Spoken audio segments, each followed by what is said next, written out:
Hi, welcome to KS achievers academy. இது கும்பகோணம்ல John 2026ல புதுசாக லான்ச் பண்ணியிருக்காங்க இந்த அகாடமி. இந்த அகாடமியை கும்பகோணம் சுற்றி சரௌண்டிங்ஸில் இருக்கக்கூடிய எல்லா காம்படிட்டிவ் எக்ஸாமினேஷனுக்கு ப்ரிப்பேர் பண்ணுறவங்கள மாதிரி இருக்கக்கூடிய எல்லாருமே யூஸ் பண்ணிக்கலாம். இந்த அகாடமி ரொம்ப அஃபோர்டபுளான ப்ரைஸில், அதாவது அஃபோர்டபுளான ஃபீஸில் இருக்கக்கூடிய எல்லா காம்படிட்டிவ் எக்ஸாமினேஷனுக்கும் அவங்க கோச்சிங் தராங்க. எப்படி இங்கே இருக்கக்கூடிய ப்ளஸ் என்ன அப்படின்னு பார்த்தீங்கன்னா, குவாலிட்டியான மெட்டீரியல்ஸ் இருக்குது. மென்டாஸ் பார்த்தீங்கன்னா நல்ல கைடன்ஸ். அந்த மென்டாஸ் எல்லாமே ஏற்கனவே இந்த டிஎன்பிஎஸ்சி ஃபீல்ட்லையும் 10+ இயர்ஸ் எக்ஸ்பீரியன்ஸ்டு உள்ள கவர்மெண்ட் எம்ப்ளாயீஸ் தான் டீச் பண்ணுறாங்க. அது இல்லாமல் இந்த லொக்கேஷனும் வந்து படிக்கிறதுக்கு நல்ல ஆப்டான சரௌண்டிங்ஸாக இது இருக்குது. இதை நீங்கள் யூஸ் பண்ணிக்கோங்க. இதை பற்றி உங்களுக்கு இன்னும் தெரியணும்னா கீழே இருக்க காண்டாக்ட் நம்பரை கால் பண்ணி நம்ம பார்க்க போகிறது டிஎன்பிஎஸ்சியில் ஃபஸ்ட்டு டாப்பிக்கான சயின்ஸ், ஜென்ரல் சயின்ஸ். இந்த ஜென்ரல் சயின்ஸ் யூனிட்ல இருக்கக்கூடிய ஃபர்ஸ்ட் வேர்ட் வந்து என்னன்னா, இந்த ஜென்ரல் சயின்டிஃபிக் லாஸ். அதுதான் இப்போ ஜென்ரல் சயின்டிஃபிக் லாஸ் அப்படின்னா என்ன படிக்கிறது அப்படின்னு எல்லாரும் யோசிப்பாங்க. என்ன படிப்பீங்க, நீங்களும் என்ன படிப்பீங்க ஜென்ரல் சயின்டிஃபிக் லாஸ்னா? இப்போ நமக்கு ஸ்கூல்லேருந்து நம்ம என்னென்ன லாஸ் படித்தோம்? நியூட்டன் லாஸ் தெரியும், அது இல்லாமல் ஓம்ஸ் லா தெரியும், எலக்ட்ரிசிட்டி லா தெரியும். இது இல்லாமல் ரிஃப்ளெக்ஷனில் வரக்கூடிய laws of reflection, laws of refraction, இதெல்லாம் தெரியும்ல. இது எல்லாமே நம்ம பார்க்கணும். அப்போது சயின்ஸ் அப்படின்னா 3ஆக பிரிக்கிறாங்க சிலபஸ்லேயே. ஃபிசிக்ஸ், கெமிஸ்ட்ரி, பயாலஜி அப்படின்னு 3ஆக பிரிக்கிறாங்க. இப்போ இந்த ஃபிசிக்ஸ், கெமிஸ்ட்ரி, பயாலஜியில் ஃபிசிக்ஸ்க்கு மேலே மட்டும்தான் ஜென்ரல் சயின்டிஃபிக் லாஸ் இருக்குது. அப்படிங்கிறதுனால ஃபிசிக்ஸில் இருக்க லாஸ் மட்டும் படிக்கணும்னு அவசியம் கிடையாது. நம்ம கொஷின்ஸ் வந்து வர டிஎன்பிஎஸ்சி வந்து டஃப்னஸ் அதிகமாகிக்கிட்டே இருக்குது. அப்போ என்ன பண்ணுறாங்கன்னா, ஃபிசிக்ஸ், கெமிஸ்ட்ரி, பயாலஜி 3துலேயுமே லாஸ், தியரி, இது எல்லாமே வரும். தியரி வந்து என்னன்னா, லாஸ் வந்து எவிடன்ஸோட சொல்லியிருப்பாங்க. அதுதான் தியரி. எவிடன்ஸோட சொன்னால் அது லா, அவ்வளோதான். அதனால தியரி கேட்க மாட்டாங்கன்னு அர்த்தம் கிடையாது. தியரி பற்றி கேட்பாங்க. யார் ப்ரப்போஸ் பண்ணா, எந்த இயரில் பண்ணாங்க, என்ன சொன்னாங்க. சப்போஸ் அந்த தியரி வந்து ஃபேக் ஆயிடுச்சு அப்படின்னாலும் அதை வந்து நீங்கள் தெரிஞ்சு வச்சுக்கணும். ஏன்னா எது ட்ரூ, எது எவிடென்ஷியலாக ப்ரூவ் பண்ணியிருக்காங்களோ அதை மட்டும் தெரிஞ்சு வச்சுக்கணும்னு அவசியம் இல்லை. என்னென்னலாம் நம்மளுக்கு வந்து ஹிஸ்டாரிக்கலாக என்னென்னலாம் சொல்கிறாங்களோ அது எல்லாமே தெரிஞ்சு வச்சுக்கிறது நல்லது தான். நம்ம ஸ்கூல் புக்ஸில் இருக்கிறது தான் சொல்ல போகிறோம். வெளியிலேருந்து அவுட் சோர்ஸ்லாம் எதுவும் பண்ண போகிறது கிடையாது. அப்படி பார்த்தீங்கன்னா ஃபிசிக்ஸில் இருக்கக்கூடிய ஃபர்ஸ்ட் லா என்னன்னு, ஃபர்ஸ்ட் நம்ம பார்க்கக்கூடிய லா என்ன அப்படின்னா, யூனிவர்சல் லாஸ். இந்த ஜென்ரல் சயின்டிஃபிக் லாஸில் நம்ம பார்க்கக்கூடியது யூனிவர்சல் லாஸ். அது என்ன யூனிவர்சல் லாஸ்? யூனிவர்சல் லாஸ் அப்படின்னு பார்த்தீங்கன்னா, நம்ம யூனிவர்ஸ் அப்படின்னா ஜியோகிரபிக்குள்ளே போயிடக்கூடாது. அது வந்து ஃபர்ஸ்ட் ஃபிசிக்ஸ் ஒரு பார்ட் வந்து ஒரு ஃபிசிக்ஸ். அதில் இப்போ இந்த யூனிவர்சல் லாஸ் அப்படின்னா, யூனிவர்ஸ் எப்போ உருவானுச்சு, எப்படி உருவானுச்சு? இப்போ தான் இந்த டெலஸ்கோப் இந்த மாதிரி அட்வான்ஸ்ட் எக்யூப்மெண்ட்ஸ்லாம் வந்திருக்கு. இதுக்கு முன்னெல்லாம் அதெல்லாம் இல்லை. நம்ம கலீலியோக்கு முன்னாடி நம்ம டெலஸ்கோப் பற்றி நம்ம பேசுகிறதே கிடையாது. கலீலியோ வந்த டைமில் தான் டெலஸ்கோப், அந்த 16th செஞ்சுரியிலேருந்து தான் நம்ம டெலஸ்கோப் பற்றியே நமக்கு தெரிய ஆரம்பிச்சு. அப்போ அதுக்கு முன்னாடிலாம் இதை பற்றி யாரும் பேசலையா? உங்களுக்கு தெரியுமா? யாராச்சும் பேசியிருக்காங்க. யார் அப்படின்னா, ஆரியபட்டா அப்படிங்கிற ஒரு அஸ்ட்ரானமர். அவர் வந்து என்னன்னு சொல்லுவாங்கன்னா, வானவியல் ஆளர் அப்படின்னு சொல்லுவாங்க. நம்ம வந்து குப்தா பீரியட்ல, ஹிஸ்டரியில குப்தர்கள் காலத்துல நிறைய புக்ஸ்லாம் வந்து அப்பதான் சேகரிச்சாங்க. என்னென்ன புக்ஸ் அப்படின்னு பார்த்தீங்கன்னா, இப்போ நம்ம விக்ரம ஊர்வசியம் இந்த மாதிரி புக்ஸ்லாம் இருக்குல்ல. இந்த மாதிரி நிறைய புக்ஸ் இருக்கு. இது காளிதாசர் எழுதின மேகதூதம் இந்த மாதிரி இதெல்லாம் இருக்குல்ல. இது எல்லாமே கம்பைன் பண்ணி ஒரு புக்ஸா கொடுக்குறப்ப ஒரே ஒரு புக் மட்டும் வானவியல் சம்பந்தப்பட்ட வந்தது. அந்த நூல் தான் எது அப்படின்னு பார்த்தீங்கன்னா, ஆரியபாட்டியம். இதுக்கப்புறம் நம்ம பார்க்கலாம், நான் எழுதி போடுறேன், தெரிஞ்சுக்கோங்க. சும்மா ஆரியபாட்டியம் அப்படிங்கிற வானவியல் நூல். ஏன் இந்த நூல் ஒரே ஒரு நூல் மட்டும் நான் எக்ஸ்பிளைன் பண்றேன்னா, ஏன் இந்த ஒரே ஒரு நூல் மட்டும் எக்ஸ்பிளைன் பண்றேன்னா, அந்த ஒரு நூல் மட்டும்தான் வானவியல் சாஸ்திரத்தை பத்தி கிளியரா சொன்னது. அது எந்த நூற்றாண்டை சேர்ந்தது? நம்ம பேசுறது எல்லாமே 16th செஞ்சுரி கலீலியோ பத்தி தான் பேசிட்டு இருக்கோம். ஆனா அதுக்கு முன்னாடியே ஒருத்தர் பேசியிருக்காருன்னு சொல்லி தான் நான் ஆரியபாட்டியம் சொன்னேன். அப்ப அது எந்த செஞ்சுரியோடது அப்படின்னு பாத்தீங்கன்னா, 5th செஞ்சுரியோடது. அவர் வந்து 499 BCல இருந்திருக்காரு. அப்போ 5th செஞ்சுரியோடது தான் ஆரியபாட்டியம் அப்படிங்கிறது. ஏன் இப்ப நான் அதை மென்ஷன் பண்றேன்னா, அந்த ஆரியபாட்டியம் அப்படிங்கிறதுல வந்து இந்த யூனிவர்ஸ் வந்து எப்படி ஆரிஜின் ஆனது அப்படிங்கிறத பத்தி ஒரு சில கருத்துக்கள் கொடுத்துருக்காங்க. அது வந்து வந்து நம்ம அதுல நிறைய இது வந்து உண்மையாவும் இருக்கலாம், பொய்யாவும் இருக்கலாம். நம்ம வந்து அது உள்ள போய் ஆராய்ச்சி பண்ண தேவையில்லை. ஏன்னா நமக்கு அந்த காலகட்டத்தில் இருக்கக்கூடிய ஒரு புக்கு இதுதான். அப்ப அந்த ஒரு புக்கு யார் எழுதுனா, அந்த புக்கு நேம் என்ன, அது எந்த செஞ்சுரி சேர்ந்தது, இந்த 3 தெரிஞ்சுக்கிறது நமக்கு ஒன்றும் அவ்வளோ கஷ்டம் கிடையாது. இந்த 3 மட்டும் தெரிஞ்சு வச்சுக்கோங்க. இப்போ நம்ம திருப்பி டாபிக் குள்ள வருவோம். 16th செஞ்சுரி கலீலியோ பத்தி பேசிட்டு இருந்தோம். அவர் கண்டுபிடிச்ச டெலஸ்கோப்க்கு அப்புறம் தான் நம்மளுக்கு எல்லாம் தெரிஞ்சது. அப்ப அதுக்கு முன்னாடியில நிறைய பேர் நிறைய கருத்துக்கள் சொல்லுவாங்க. இதுதான் தியரிஸ்ன்னு சொல்லுவாங்க. இந்த மாதிரி யூனிவர்ஸ்ல இருக்கக்கூடிய தியரிஸ் அப்படின்னா எடுத்தோடனே ஃபர்ஸ்ட் தியரி எதுனா உங்களுக்கே தெரியும், பிக் பேங் தியரி.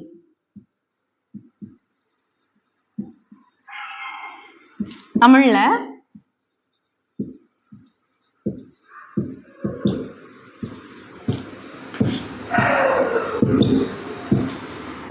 பெரு வெடிப்பு கொள்கை. அந்த என்ன பெரு வெடிப்பு கொள்கை, இங்கிலீஷ்ல பிக் பேங் தியரின்னு அந்த அளவுக்கு நம்மளுக்கு பார்த்தோன்னே டக்குன்னு தெரியாது. பட் பெரு வெடிப்பு கொள்கைனா ஈஸியா புரிஞ்சுக்கலாம். அப்படின்னா என்ன சொல்லியிருக்காங்கன்னா, பெரு வெடிப்பு கொள்கைனா நம்ம யூனிவர்ஸ், நம்ம அண்டத்துல இருக்கக்கூடிய எல்லா பார்ட்டும், இந்த பிளானட் தான், இந்த கோள் தான், இந்த சூரியன் தான், இந்த ஸ்டார் தான் அப்படின்னு நான் எதையுமே மென்ஷன் பண்ணல. எக்ஸாம்பிள் நான் சொல்றேன். அண்டம்ங்கிறது இவ்வளோ பெரிய ஏரியாவா இருக்குன்னு வச்சுக்கோங்க. பட் நம்ம வந்து அந்த அண்டத்தை வந்து மெஷர் பண்ண முடியாது. இவ்வளோ பெரிய ஏரியாவா இருக்குன்னா இந்த ஏரியாவில் இருக்கக்கூடிய எல்லா சின்ன சின்ன பார்ட்டிகல்ஸ்லேருந்து இருக்கக்கூடிய பெரிய பார்ட்டிகல்ஸ் வரைக்கும் எல்லா பார்ட்டிகல்ஸும் என்ன ஆகும்னா எல்லாம் சேர்ந்து ஒரே இடத்துல சென்டர்ல ஒரு பாலா எரிஞ்சுக்கிட்டு இருக்க ஒரு பாலா உருவானுச்சு. ஓகேவா? இந்த பால் வந்து எப்படி இருந்ததுன்னா ஹை ப்ரெஷர், ஹை டெம்பரேச்சர்,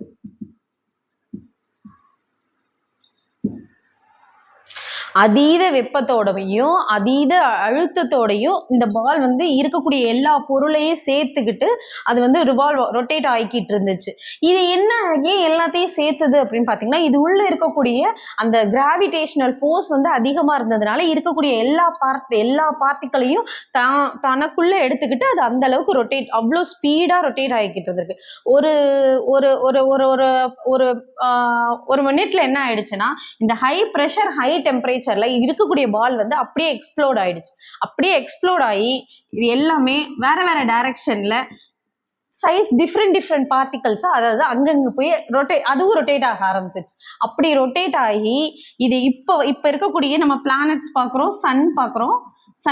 சன்னை சுற்றி வந்து நம்ம நிறைய பிளானட்ஸ் நம்ம சின்ன வயசுலேருந்து நம்ம படிச்சுட்டு இருக்கோம். இதுதான் சோலார் சிஸ்டம்னு பார்க்குறோம். இந்த மாதிரி பல மில்லியன் சோலார் சிஸ்டங்கள் இருக்கு நம்மளோட அண்டத்திலேயே. இந்த சோலார் சிஸ்டம் எல்லாம் இப்போதான் நமக்கு தெரியுது. இந்த சோலார் சிஸ்டம் இது இருக்கு அது இருக்குன்னு நம்ம சொல்றோம். இது எல்லாமே உருவானதுக்கு ஃபர்ஸ்ட் ஸ்டார்டிங்கே எது அப்படின்னா இந்த ஒரு பெரிய பால் தான். இந்த பெரிய இருக்கக்கூடிய இந்த பால் தான். இந்த பால் வந்து பெருசா வெடிச்சதுல, அதனாலதான் இது வந்து பெரு வெடிப்பு கொள்கை அப்படின்னு சொல்லியிருக்காங்க. புரியுதா? இப்ப இந்த பெரு வெடிப்பு கொள்கை அப்படின்னு பார்த்துட்டு இதுக்கு பிக் பேங் தியரின்னு நான் சொல்லிட்டேன். இப்ப இதை யார் வந்து சொன்னாங்க, எந்த பீரியட்ல நடந்துச்சு, இது எப்ப நடந்திருக்கு, இது எதுவுமே லா கிடையாது, தியரி தான். ஓகே, அப்ப இது எப்ப நடந்தது அப்படின்னா 13.78 பில்லியன் இயர்ஸ் எகோ.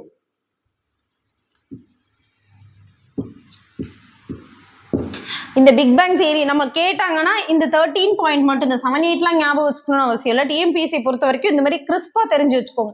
இப்போ ஒரு பிக் பேங் தியரி நான் சொல்ல போறேன்னா அதுல ஒரு 4 பாயிண்ட் தான் முக்கியம். அந்த 4 பாயிண்ட் மட்டும் தெரிஞ்சு வச்சுட்டீங்கன்னா போதும். அப்போ பிக் பேங் தியரி அப்படிங்கறது வந்து எப்ப நடந்தது அப்படின்னு தெரிஞ்சு வச்சுக்கோங்க. 13.78 பில்லியன். அதே மாதிரி ஹை ப்ரெஷர் ஹை டெம்பரேச்சர்ல அது ஓவர் ஸ்பீடா ரிவால்வ் ஆகிக்கிட்டு இருக்கப்பதான் அது எக்ஸ்ப்ளோட் ஆனிச்சு. எக்ஸ்ப்ளோட் ஆகி பார்ட் ஒவ்வொரு இடத்துலயுமே வந்து அதாவது ஸ்பிளிட் ஆயிடுச்சு. அப்படி ஸ்பிளிட் ஆகி அங்கங்க போய் அதுவும் ரொட்டேட் ஆகிக்கிட்டு இருந்திருக்கு. அப்போ இப்போ எக்ஸாம்பிள் நம்ம சோலார் சிஸ்டம் எடுத்துக்கோங்க. இதுல சோலார் சிஸ்டத்திலே பிளானட்ஸ் நிறைய இருக்கு, ஸ்டார்ஸ் நிறைய இருக்கு, நிறைய மீட்டியர்ஸ், சேட்டலைட்ஸ் எல்லாமே இருக்கு. அதே மாதிரி சன்னும் இருக்கு. இப்ப இதுல அதிகமான ஈர்ப்பு விசை, அதாவது கிராவிடேஷனல் ஃபோர்ஸ் இருக்கக்கூடிய ஆப்ஜெக்டோ இல்ல பொருளோ எதுன்னு சொல்லுங்க. எது?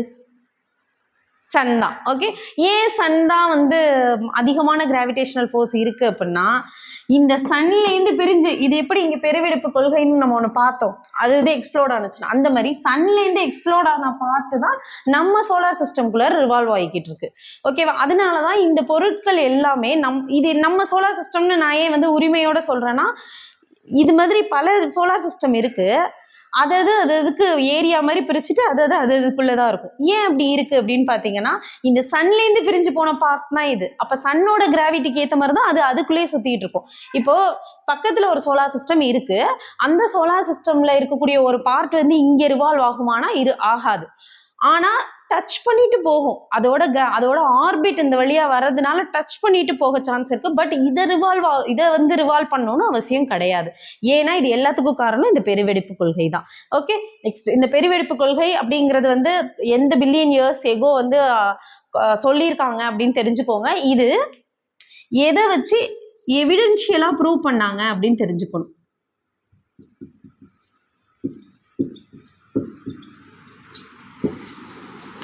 எவிடென்ஷியலா எதை வச்சு ப்ரூவ் பண்ணாங்கன்னா, ஹபிள்ஸ் தொலைநோக்கி வச்சு தான் ப்ரூவ் பண்ணியிருக்காங்க.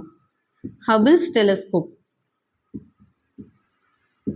இந்த ஹபிள்ஸ் டெலிஸ்கோப் பத்தி நமக்கு தெரியும். எட்வின் ஹபிள் அப்படிங்கிறவர் தான் வந்து இந்த ஹபிள்ஸ் டெலிஸ்கோப்னாலே எட்வின் ஹபிள் அப்படிங்கிறத ஞாபகம் வச்சுக்கணும். ஓகே, இந்த ஹபிள்ஸ் டெலிஸ்கோப் அப்படின்னு பாத்தீங்கன்னா, இது வந்து ஏன் இந்த பிக் பேங் தியரிக்கு நான் சொல்றேன்னா, இதுக்கு முன்னாடி நிறைய தியரி சொல்லியிருக்காங்க. ஆனா ஒரு விஷயம் வந்து நம்ம எவிடன்ஸோட கொடுத்தாதான் நம்ம வந்து நம்புவோம். அந்த மாதிரி இந்த பிக் பேங் தியரியை எவிடன்ஸா கொடுத்ததுதான் இந்த ஹபிள், எட்வின் ஹபிள்ங்கிறவர். அவர் தான் வந்து இந்த ஹபிள்ஸ் டெலிஸ்கோப் அப்படிங்கிற டெலிஸ்கோப் மூலமா ஆமா இவங்க சொல்றது கரெக்ட் தான், அப்ப யூனிவர்ஸ் அப்படிங்கிறது வந்து இன்னும் விரிஞ்சுக்கிட்டே இருக்கும் அப்படிங்கிற பாயிண்ட் வந்து ஃபைனலா இவங்க சொல்லியிருப்பாங்க. விரிஞ்சிட்டே இருக்கும்னா எக்ஸ்பேண்டிங், இன்னும் அதிகமா எக்ஸ்பேண்ட் ஆகிக்கிட்டே இருக்கும். இதோட நிறுத்திடாது. இந்த பெருவெடிப்பு கொள்கை வந்து எப்ப நடந்தது? 13.78 பில்லியன் இயர்ஸ் எகோ. இந்நேரம் அது முடிஞ்சது இருக்கணும். ஆனா என்ன ஆயிருக்கும், இன்னும் எக்ஸ்பேண்ட் ஆகிட்டே தான் இருக்கு. அதனால இந்த பிக் பேங் தியரிக்கு இன்னொரு பேர் என்ன சொல்லுவாங்கன்னா, யூனிவர்ஸ் எக்ஸ்பேண்டிங் தீசிஸ் அப்படின்னு சொல்லுவாங்க. ஓகே, இவ்வளவு மட்டும் தெரிஞ்சு வச்சுக்கிட்டா போதும் பிக் பேங் தியரியில. ஓகே,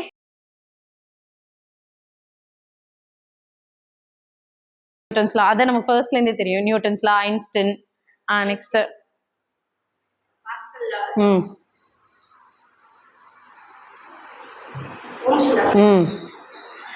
ரிஃப்ளெக்ஷன், ரீஃப்ராக்ஷன், டிஸ்பர்ஷன், இது எல்லாமே இதெல்லாம் வந்து லான்னு நமக்கு தெரியாது. ரிஃப்ளெக்ஷன், ரீஃப்ராக்ஷன் அது வந்து ஒரு மெத்தட், அது வந்து ஒரு டெக்னிக் அப்படின்னு நினைச்சிட்டு தான் வைப்பாங்க. ஆனா அதுலேருந்து கொஸ்டின் கேட்பாங்க. இந்த ஜென்ரல் சயின்டிபிக் கிளாஸ்னா அந்த ரிஃப்ளெக்ஷன்ங்கிற வேர்டு இல்லை, அப்ப நம்ம வந்து அதை படிக்க கூடாதுன்னு அர்த்தம் கிடையாது. Laws of reflection, laws of refraction, laws of dispersion பார்ப்போம்னா அப்ப இருக்கக்கூடியது எல்லாமே எது எதெல்லாம் லா, எது எதெல்லாம் தியரின்னு தெரிஞ்சு வச்சுட்டு நம்ம பார்க்கணும். அப்படி அதுல ஒரு டாபிக் தான் யூனிவர்சல் லாஸ். யூனிவர்சல் லாஸ்ல என்னென்ன கவர் ஆகும் அப்படின்னு பாத்தீங்கன்னா, யூனிவர்ஸ் பத்தி யாரெல்லாம் என்னென்ன சொல்லியிருக்காங்க. அதுல ஃபர்ஸ்ட் சொன்னது என்னன்னா இந்த பிக் பேங் தியரி தான். இது நம்ம ஸ்கூல் டைம்ல 10th புக்ல ஃபர்ஸ்ட் டாபிக்ல இருக்கும் big bang theory. Big bang தியரினா என்ன? பெருவெடிப்பு கொள்கை அப்படின்னு சொல்லுவாங்க. பெருவெடிப்புனா பெருசா வெடிச்சு எல்லாம் ஒவ்வொரு பார்ட்டா போயிடுச்சு, அதுதான் பிக் பேங் தியரி. பாத்துக்கோங்க, பிக் பேங் தியரினா நம்ம அண்டம் இல்லைன்னா நம்ம பிரபஞ்சத்தை பத்தி சொல்றாங்க. பிரபஞ்சத்துல இருக்கக்கூடிய எல்லா யூனிவர்ஸ்ல இருக்கக்கூடிய எல்லா பார்ட்டிகல்ஸும் அட் அ டைம்ல எவ்வளவு வருஷத்துக்கு முன்னாடி நடந்ததுன்னா 13.78 பில்லியன் இயர்ஸ் ஏகோ நடந்திருக்குது. ஓகேவா? அந்த வருஷத்துக்கு முன்னாடி என்ன ஆயிடுச்சுன்னா, இருக்கக்கூடிய எல்லா பார்ட்டிகளும் ஒரு சிங்கிள் கிராவிட்டினால கவர்ந்து இழுக்கப்பட்டு சிங்கிள் பால் ஆயிடுச்சு. வேற எங்கேயுமே டார்க் ஸ்பேஸ் டார்க்கா தான் இருந்திருக்கு. மற்ற எல்லா பார்ட்டிகளையும் இந்த ஒரு பால் வந்து பிடிச்சி எல்லாத்தையும் இழுத்து, அதே என்ன ஹையஸ்ட் கிராவிட்டினால இழுத்துட்டு நல்லா ஃபாஸ்டா ரொட்டேட் ஆகிட்டு இருந்திருக்கு. அப்ப அங்க என்ன அதிகமா இருந்திருக்குன்னா ஹையஸ்ட் ப்ரெஷர், அந்த மாதிரி ஹை டெம்பரேச்சர் இருந்திருக்கு. இந்த ரெண்டும் அதிகமாக ஆக ஒரு ஸ்பெசிபிக் பாயிண்ட்ல என்ன ஆயிடுச்சுன்னா பிளாஸ்ட் ஆயிடுச்சு. அதுதான் பெரு வெடிப்பு. பிளாஸ்ட் ஆகி என்ன ஆயிடுச்சு, பிளாஸ்ட் ஆகி எங்க போயிடுச்சு அப்படின்னு பாத்தீங்கன்னா, இப்போ ஃபாஸ்டா ஒரு பெரிய பால், இப்போ ஒரு பலூன் இருக்கு, அது வந்து வெடிச்சிச்சுன்னா அதை தான் அங்கங்க பார்த்து போய் விழுது இல்லை, அதே மாதிரிதான் என்ன ஆயிடுச்சுன்னா இந்த பால்ல இருந்து பிளாஸ்ட் ஆனோன்னா அங்கங்க நம்ம ஸ்பெசிஃபை பண்ணி சொல்ல முடியாது இங்கேதான் இருக்கும்னு சொல்லிட்டு, அது பாட்டுக்கு இருக்கு அங்க கண்ணா பின்னாடி போய் செதறிடுச்சு. இந்த செதறி அங்கங்க சில பார்ட்டிகல்ஸ் வந்து அது ரொட்டேட் பண்ண ஆரம்பிச்சிடுச்சு. இப்படிதான் வந்து நமக்கான யூனிவர்ஸ், அதாவது யூனிவர்ஸ்னா கேலக்சி, ஸ்டார்ஸ்ல இருந்து ஆரம்பிச்சிங்கன்னா கேலக்சி தெரியும், நிறைய கேலக்சி, மில்லியன்ஸ் ஆஃப் கேலக்சி சேர்ந்தா வந்து நம்ம வந்து யூனிவர்ஸ்ன்னு சொல்லுவோம். இப்ப இது எல்லாமே சேர்ந்து உருவானது. இப்ப தனித்தனியா நம்ம பேர் வச்சுக்கிட்டோம். இது எல்லாத்தோட ஸ்டார்டிங் அந்த ஃபர்ஸ்ட் இனிஷியலா இருக்கக்கூடிய பாயிண்ட் எதுன்னா இந்த பிக் பேங் தியரியோட இந்த பால் தான். ஓகேவா?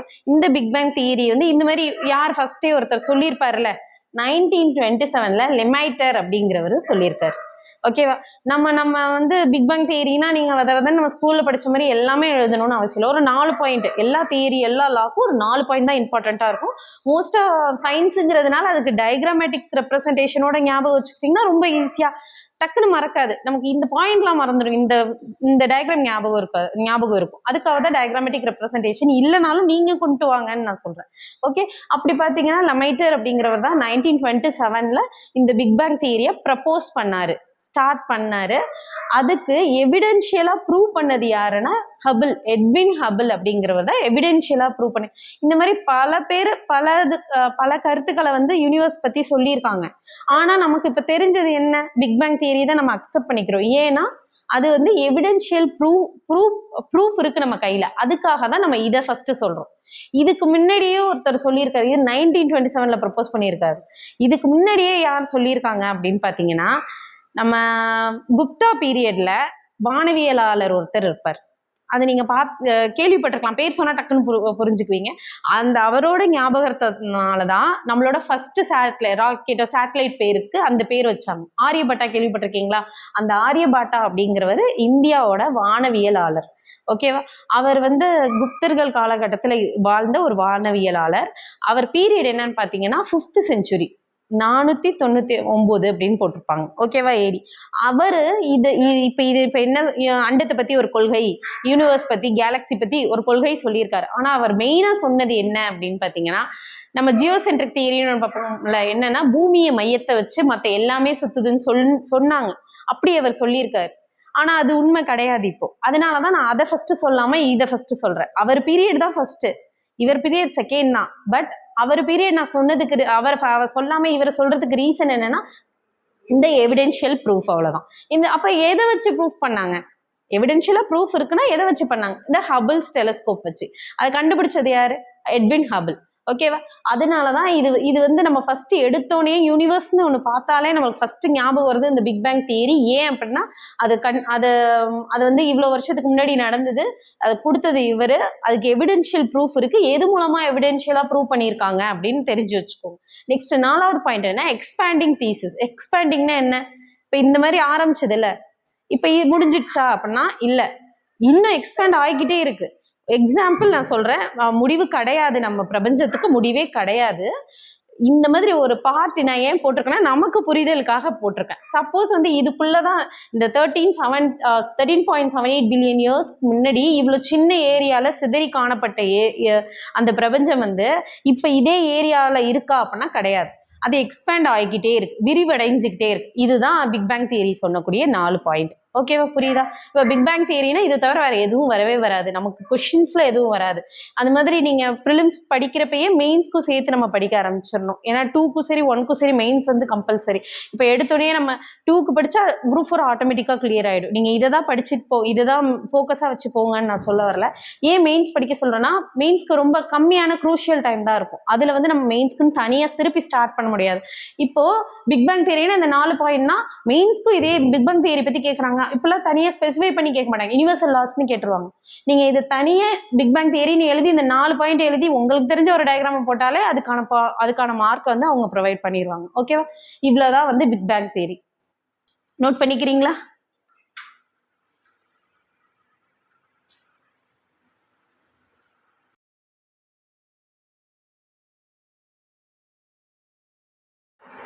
ஏற்கனவே நம்ம பிக் பேங் தியரி பார்த்தோம். இப்போ அதுக்கு அடுத்து வரக்கூடிய கண்டினியூஷன் என்னன்னா ஸ்டெடி ஸ்டேட் தியரி. இது நம்ம ஸ்கூல்ல படிச்சிருப்போம், ஆனா அந்த அளவுக்கு ஞாபகம் இருக்காது. ஏன் ஞாபகம் இல்லை அப்படின்னு பாத்தீங்கன்னா, இது எவிடென்ஷியலா ப்ரூவ் பண்றப்ப ஃபெயிலியர் ஆயிடுச்சு. அதனாலதான் இங்க நமக்கு ஞாபகம் இல்லை. அது பாஸ் ஆயிடுச்சு அந்த எவிடன்ஸ், அந்த ப்ரூஃப்ல. இது வந்து பாஸ் ஆகல, அதனால நமக்கு ஞாபகம் இல்லை. ஸ்டெடி ஸ்டேட் தியரி அப்படின்னா நிலையான நிலை கொள்கை அப்படின்னா என்ன அப்படின்னு பாத்தீங்கன்னா அதுக்கு ஒரு 4 பாயிண்ட் இருக்கு. அது மட்டும் தெரிஞ்சுக்கிட்டா போதும். முதல்ல ப்ரப்போஸ், யார் அதை சொன்னா? ப்ரப்போஸ்டு பை ஹாயல், எழுத வேணாம், கோல்ட் பாண்டி. இந்த 3 பேர் தான் இந்த கொள்கையை கொடுத்திருக்காங்க. இந்த நிலையான நிலை கொள்கையை கொடுத்தது யாருன்னா ஹாயல், கோல்ட், பாண்டி அப்படிங்கிற 3 பேர் தான். நெக்ஸ்ட் இதுல என்ன சொல்லியிருக்காங்க அப்படின்னா அவர் மாதிரியே தான் நம்ம யூனிவர்ஸ் அப்படிங்கிறது பிரபஞ்சம்ங்கிறது வந்து முடிவில்லாதது அப்படின்னு ஒரு பாயிண்ட் சொல்லியிருப்பாங்க. அப்ப யூனிவர்ஸ் இஸ் இன்ஃபைனட்லி ஓல்டு. இதுக்கு வந்து என்ன இல்லைன்னு சொல்லியிருக்காங்க, முடிவு இல்லாததுன்னா எப்போ ஆரம்பிச்சதுன்னு நம்ம சொல்ல முடியாது, இப்போ முடிய போகுதுன்னு சொல்ல முடியாது. அப்போ என்ன ஆகிக்கிட்டே இருக்கு, விரிவடைஞ்சு அவ்வளோதான், எக்ஸ்பேண்ட் ஆகுது அப்படின்னு சொல்லியிருப்பாரு. எக்ஸ்பேண்டிங் ஹைப்போதசிஸ் அப்படின்னு சொல்லுவாங்க. விரிவடையும் கொள்கையை சொன்னது இவர் தான், அவரும் அதை தான் சொல்லியிருப்பார். இதுல ஒரே ஒரு பாயிண்ட் தான் வந்து இந்த ஃபெயிலியருக்கு காரணமா இருக்கும். அது என்ன பாயிண்ட் அப்படின்னா, expanding hypothesis.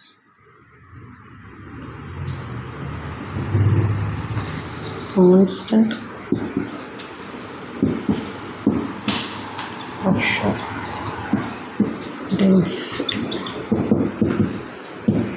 என்ன இந்த ஒரு பாயிண்ட்ல தான் அவருக்கு வந்து ஃபெயிலியர் ஆயிருக்கும். என்ன ஆயிருக்கும் அப்படின்னா, நார்மலா வந்து நம்ம பிக் பேங் தியரியில வந்து அந்த பெரிய ரவுண்ட் பால், அந்த மேசிவ் பால் உருவாகி எரிஞ்சிட்டு இருக்கப்போ ஆட்டோமேட்டிக்கா போணுச்சுன்னு நம்ம பார்த்தோமா, எக்ஸ்ப்ளோட் ஆனிச்சு அப்படின்னு பார்த்தோமா. பட் இங்க என்ன பண்ணிட்டாங்கன்னா, எக்ஸ்ப்ளோட் ஆகி ஆரம்பத்துல எப்படி இருக்கோ அதே டென்சிட்டி இருக்கும்னு நம்ம எதிர்பார்க்க முடியாது. இப்ப வரைக்குமே வந்து எக்ஸ்பேண்ட் ஆகிட்டு இருக்குன்னு தான் நம்ம பாக்குறோம்.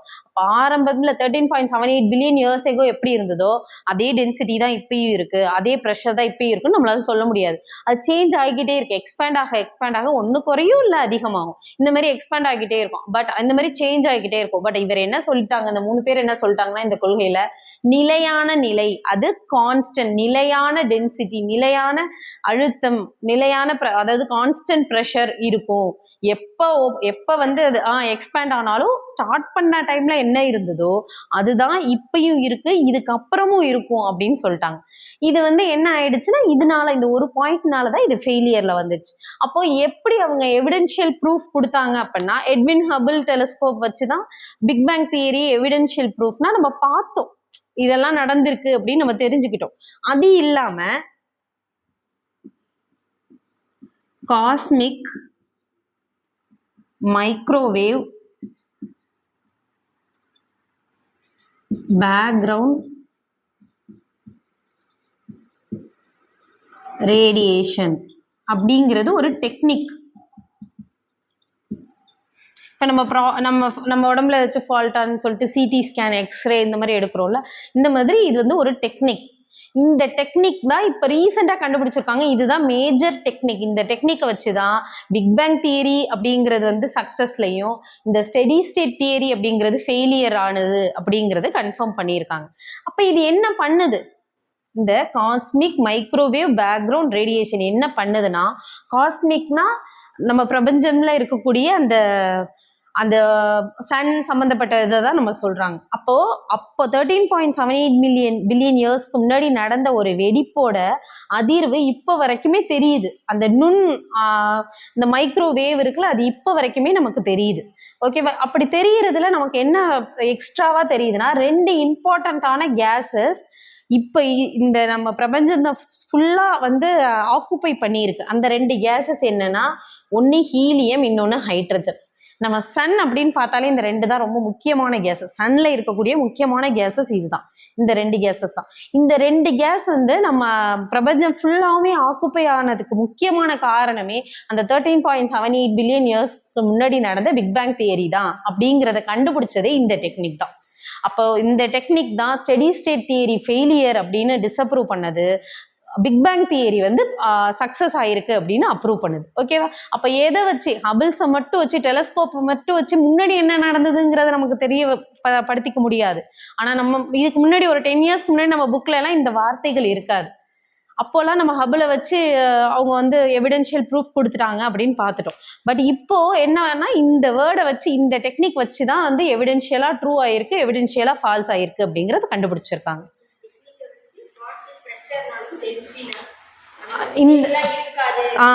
ஸ்டேபிள், அது சேஞ்ச் ஆகிக்கிட்டே இருக்கும். ஏன்னா ஸ்டார்ட் பண்றது எப்போ, ஏன்னா ஒரு டைம் ஆரம்பிக்கிறப்ப உருவான ஒரு அண்டம் வந்து, ஒரு கேலக்சி வந்து இப்பயும் அதே கேலக்சி மட்டும்தான் இருக்குன்னு நம்மளால சொல்ல முடியாதுல்ல.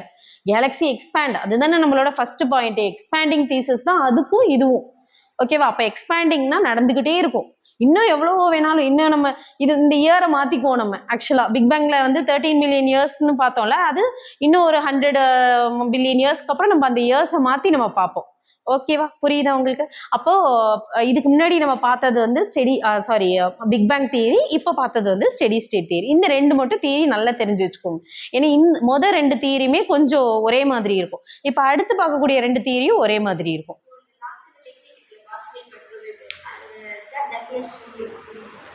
இப்போ இந்த காஸ்மிக் மைக்ரோவேவ் இந்த வேர்டை பார்த்துக்கோங்க. காஸ்மிக்னா அந்த பிரபஞ்சம் இருக்குல்ல, அந்த பிரபஞ்சம்ல நடந்தக்கூடிய அந்த பிளாஸ்டோட விளைவு இருக்குல்ல, அந்த ஹீட்டு, இது எல்லாமே அதுல இந்த மைக்ரோவேவ்ஸ் இருக்குல்ல, அதுலேருந்து வரக்கூடிய அந்த ரேடியேஷன் இப்போ வரைக்குமே இருக்கு. அந்த ரேடியேஷன் இந்த 2 கேஸஸை வச்சுதான் கண்டுபிடிச்சிருக்காங்க. அதனாலதான் அவங்க சொல்றாங்க அப்ப நடந்திருக்கு அப்படிங்கிறத கண்டுபிடிச்சிருக்காங்க.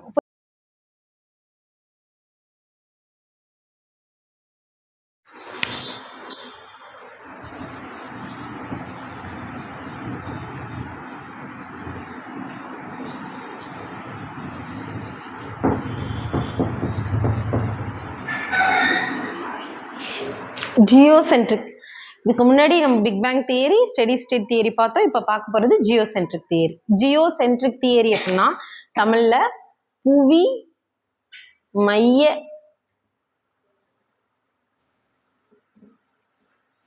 கொள்கை. புவி மைய கொள்கை அப்படிங்கிற வேர்டை வச்சே தெரிஞ்சுக்கலாம். அப்படின்னா என்ன சொல்லியிருக்காங்க? புவி மைய கொள்கைனா மையமா வச்சு சொல்லியிருக்காங்க, அவ்வளவுதான். அப்ப அது யார் யார், இதுல ஒரு 4 பாயிண்ட் இருக்கு. அந்த 4 பாயிண்ட் என்னென்னு பார்ப்போம். ஃபர்ஸ்ட், எப்பவுமே எடுத்தோடனே ப்ரப்போஸ்டு இல்லைன்னா விட்டுறலாம், இருந்தாருன்னா தெரிஞ்சுக்கோங்க. ப்ரப்போஸ்டு பை யார் சொன்னா, ஞாபகம் இருக்கா? சரி, ஷார்ட்கட் தரேன்.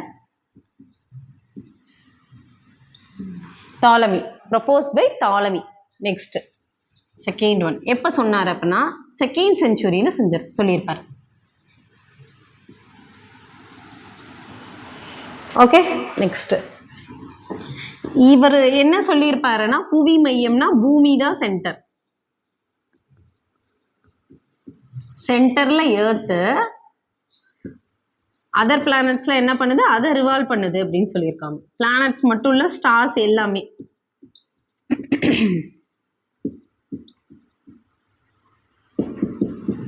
நெக்ஸ்ட் மெயினான ஒரு வேர்டு என்னன்னா இதுதான், சர்க்குலர் ஆர்பிட்ல தான் ரிவால்வ் பண்ணுதுன்னு சொல்லியிருக்காங்க. எல்லாருமே வந்து ஒரு வேர்ட்ல வந்து மிஸ் பண்ணிடுறாங்க, அது ஃபெயிலியர் ஆயிடுது. அதுக்கு அடுத்துதான் ஃபைனலா ஒருத்தர் சொல்லுவார் இதுதான் அப்படின்னு, மேத்தமெட்டிக்கல் எக்ஸ்பிரஷனோட சொல்லுவார். அதுக்கு முன்னாடி யார் யார் என்ன பண்ணான்னு தெரிஞ்சுக்கணும்ல, அதனால இதுக்கு வந்து எவிடென்ஷியலா இல்லாம இதுக்கு ஒருத்தர் அக்செப்ட் பண்ணியிருக்காரு. இது ஆமா அக்செப்டட் பை, நான் எடுத்தோடனே சொன்னேன்ல ஃபர்ஸ்ட் ராக்கெட் பேர் சேட்டலைட், சார் ஆரியபட்டா. எந்த செஞ்சுரியில இருந்தாருன்னு சொன்ன, 5th செஞ்சுரி. Very good. வாயில ஒருத்தர் சொல்லிட்டு போனா நமக்கு தெரியாது, அதோட புக்கு இந்த மாதிரி ஏதாச்சும் நமக்கு அந்த மாதிரி ஏதாச்சும் நூல் தேவை. அப்ப இவரோட நூல் வந்து நம்ம தெரிஞ்சுட்டு, ஆரியபட்டாவோட புக் பேர் என்னன்னா ஆரியபட்டியம் அப்படின்னு சொல்லுவாங்க. இது வந்து ஃபர்ஸ்ட் அஸ்ட்ரானமிக்கல் புக்.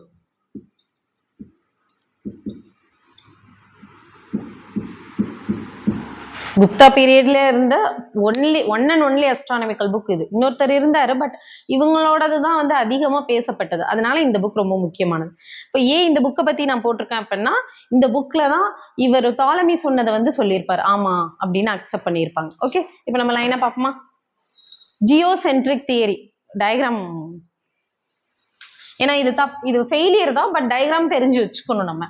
எர்த் இது பூமி, மற்றதெல்லாம் எப்படி சுத்துதுன்னு சொல்லியிருக்காரு, சர்க்குலரா சுத்துதுன்னு சொல்லிட்டாரு. அதுல பிளானட்ஸும் இருக்கு, சன்னும் அங்கதான் இருக்குன்ட்டாரு.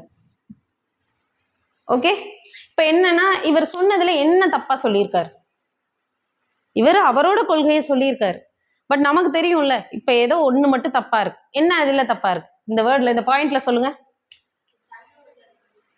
அது ஒண்ணு தப்பு. அப்போ பூமிங்கிறது மையங்கிறதே தப்பு தான். Okay, very good. Next orbit. Orbit வந்து சர்க்குலர்னு சொல்லியிருக்காரு பாருங்க. அது தப்பு. ஆக்சுவலா நம்ம ஸ்கூல் டேஸ்லேருந்து நம்ம என்ன படிச்சிருக்கோம், எப்படி எலிப்டிக்கல் ஆர்பிட் அதை ஒருத்தர் சொல்லுவார் அடுத்து. ஓகேவா? இப்போ அவர் தான் ஃபைனல், அதோட முடிச்சிரும். நெக்ஸ்ட் இப்போ இந்த ஜியோசென்ட்ரிக் தியரி அப்படின்னா புவி மைய கொள்கை.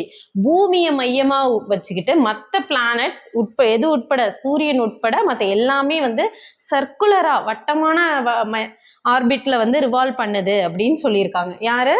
தாலமி அப்படிங்கிறவர். தாலமி.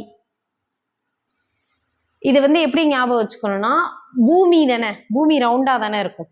ரவுண்டா இருக்கிறதுல தாளம் போடுறாங்கன்னு ஞாபகம் வச்சுக்கோங்க. ஏன்னா இது மாதிரி நிறைய கொள்கை வரும், நம்மளுக்கு எல்லாமேலாம் ஞாபகம் இருக்காது, அதுக்காக தான். ஓகே, நெக்ஸ்ட் இவர் 2nd செஞ்சுரியை சேர்ந்தவர். இதை அக்செப்ட் பண்ணவர் யாருன்னா ஆரியபட்டா, 5th செஞ்சுரி. அவரோட நூல் எதுன்னா ஆரியபட்டியம். ஆரியபட்டியம் என்ன புக்கு? வானவியல் புக், முதல் வானவியல். இவர் ஆரியபட்டா வந்து நம்ம கணிதவியலாளர்னு நம்ம சொல்லுவோம். இவர் வந்து என்ன பண்ணியிருக்காருன்னா, இப்போ அஸ்ட்ரானமி அப்படின்னு நம்ம போனாலே வெறுமனே வாய் பேச்சா சொல்லாம இதனாலதான் அப்படின்னு மேத்தமெட்டிக்கல் எக்ஸ்பிரஷனோட அவர் சொன்னதுனாலதான் அவர் கணிதவியலாளர்னு சொல்றாங்க. ஓகேவா? கணிதவியலாளர் பிளஸ் வானவியலாளரா இருந்தவர் தான் இந்த ஆரியபட்டா. இந்த ஆரியபட்டா எழுதின புக்கு தான் ஆரியபாட்டியம். ஓகேவா? இந்த புக்ல தான் வந்து தாலமி சொன்ன அதே இதை சென்டரா ஏர்த் இருக்கு, மற்ற பிளானட்ஸ்லாம் அதை ரிவால்வ் பண்ணுதுன்னு சொன்னதை ஃபாலோ பண்ணவர் ஆரியபட்டா. பட் இது ஃபால்ஸ் தான். ஓகேவா? ஏன் ஃபால்ஸ்னா இது சர்க்குலர் ஆர்பிட் கிடையாது, சென்டர் கிடையாது. அதனால இது வந்து ஃபெயிலியருக்கு போயிடுச்சு. இதுக்கு அடுத்து ஒருத்தர் வந்து ஒரு மாடல் கொடுத்தாரு, நீ சொன்னது தப்பு, இதுதான் கரெக்ட் அப்படின்னு அவர் கொடுத்தாரு.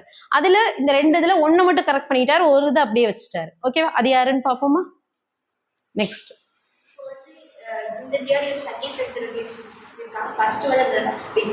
சொல்லியிருக்காங்க. அதுவும் வந்து 1927க்கு அடுத்து வந்துச்சு. ஆக்சுவலாக அதை நான் சொல்ல மறந்துட்டேன். என்னன்னா, ஸ்டெடி ஸ்டேட் தியரி வந்து எதுக்கு ஆப்போசிட்டாக இருந்ததுன்னா பிக் பேங் தியரிக்கு ஆப்போசிட்டாக இருந்தது. ஃபர்ஸ்டே பிக் பேங் தியரி சொல்லிட்டாங்க. சொல்லி ஒரு 20 to 30 இயர்ஸ் கேப்ல தான் இந்த 3 பேரும் சேர்ந்து ப்ரப்போஸ் பண்ணியிருக்காங்க. இப்போ இந்த 3 பேர் ப்ரப்போஸ் பண்ணது வந்து கரெக்டான தியரியா அப்படின்னு பார்த்தா அப்படியே opposite, alternate to big bang theory. அப்போ எந்த தியரி வந்து பிக் பேங் தியரிக்கு ஆல்டர்னேட் அப்படின்னு கேட்டால் நீங்கள் சொல்லணும் ஸ்டெடி ஸ்டேட் தியரி தான். புரியுதா? சில இயர்ஸ்லாம் வந்து நம்ம மென்ஷன் பண்ண மாட்டாங்க, புக்லேயும் இருக்காது, நம்ம தேடினாலும் நம்ம புக்கில் இல்லாததை எதையுமே வந்து இயர்ஸ்லாம் நம்ம தேட வேண்டிய அவசியம் கிடையாது. இப்போ ஸ்கூல் புக்ஸில் நான் இதுக்கான இயர்ஸ் பார்க்கல. பட் பிக் பேங் தியரியோட அதே கான்ட்ராஸ்டிங் பீரியட்ல தான் இதுவும் நடந்துச்சு. அதனால தான் உங்களுக்கு அந்த இயரை நான் சொன்னே தவிர இயரை நான் மென்ஷன் பண்ணல பாருங்க. ஏன்னா புக்கில் அது மென்ஷன் ஆகலை எங்கேயுமே. நீங்கள் போய் தேடினா இப்போ நம்மளுக்கு கூகுளில் தேடினா கிடைக்கும். பட் அது நமக்கு தேவை கிடையாது, டிஎன்பிஎஸ்சிக்கு தேவை கிடையாது. புக்கில் என்ன இருக்கோ அது மட்டும் இருந்தால் ஓகே. புரியுதா? அழைச்சிடலாமா? நோட் பண்ணிக்கோங்க.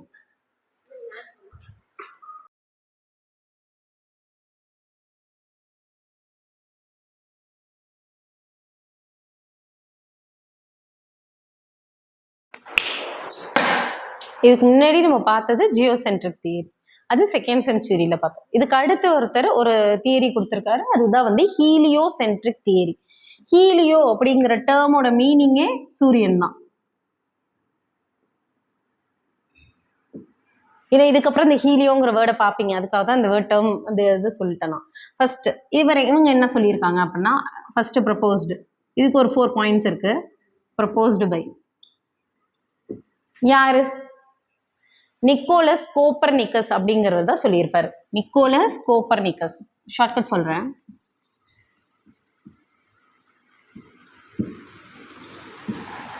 நீங்க தமிழ்ல வேணாலும் சூரியன் ஞாபகம் வச்சுக்கலாம், இல்ல ஹீலியோன்னு கூட ஞாபகம் வச்சுக்கலாம். இதுல எப்படி எழுதிக்கிறீங்க? ஷார்ட்கட் என்ன அப்படின்னா கோப்பை அப்படின்னு ஞாபகம் வச்சுக்கோங்க. ஷார்ட்கட்டுங்கிறது அவங்கவுங்க இஷ்டம். நான் இப்படிதான் ஞாபகம் வச்சிருக்கேன். அதை வந்து நீங்க ஈஸியா இருந்தா நீங்க அக்செப்ட் பண்ணிக்கோங்க, இல்லைன்னா உங்க இஷ்டம். கோப்பர்னிக்கஸ் அப்படிங்கிறது வந்து கோப்பை அப்படின்னு ஞாபகம் வச்சுக்கோங்க. சூரிய கோப்பை அப்படின்னு ஞாபகம் வச்சுக்கலாம். பூமி மேல தாளம் போடுறாங்கன்னு பார்த்தோம்ல, ஏன்னா அது புவிமைய கொள்கை தாளமி. அவன் சூரிய கோப்பை அப்படின்னு ஞாபகம் வச்சுக்கலாம். சன்ட்ராஃபின்னு பார்ப்போம்ல, அந்த மாதிரி சூரிய கோப்பை. சூரிய கோப்பைனா சூரியமைய கொள்கை சொன்னது யாருன்னா கோப்பர்னிக்கஸ். அதுதான் ப்ரப்போஸ்டு பை. நெக்ஸ்ட் என்ன செஞ்சுரி? 5th century. அது என்ன செஞ்சுரி? வெரி குட், அது 2nd செஞ்சுரி. இது 5th செஞ்சுரி. நெக்ஸ்ட் இதுல என்ன சொல்லியிருப்பாரு? இதுலயே தெரியுதுல, சூரிய மைய கொள்கைனா இவர் என்ன சொல்லியிருக்காரு? அவ்வளவுதான். சென்டரா இருக்கிறது என்னன்னு சொல்லியிருக்காரு? சன்னு சொல்லிட்டாரு. மற்ற பிளானட் ஸ்டார்ஸ் எல்லாமே என்ன பண்ணுது? அதை ரிவால்வ் பண்ணுது.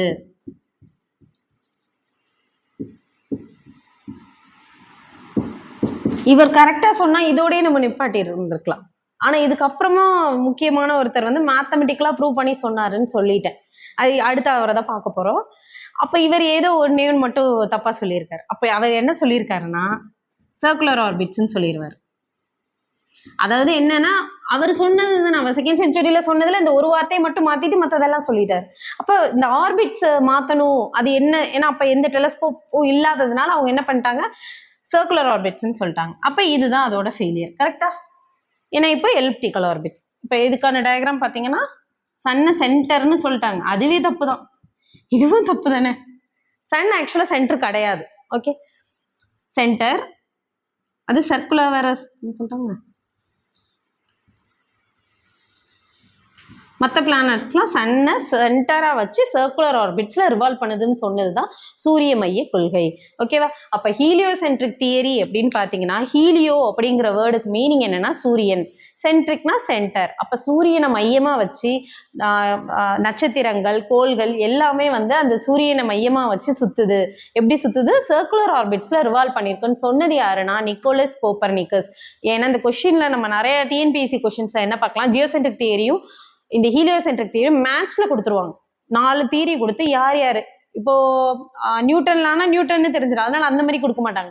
பட் ஹீலியோசென்ட்ரிக் தியரி சொன்னது யாரு, அது மாதிரி ஜியோசென்ட்ரிக் தியரி சொன்னது யாரு அப்படி கேட்டுருவாங்க. அப்படி கேட்குறப்ப நம்மளுக்கு வந்து நம்ம எல்லாமே படிச்சது தான், பட் கன்ஃபியூஸ் ஆயிடும் அந்த இடத்துல.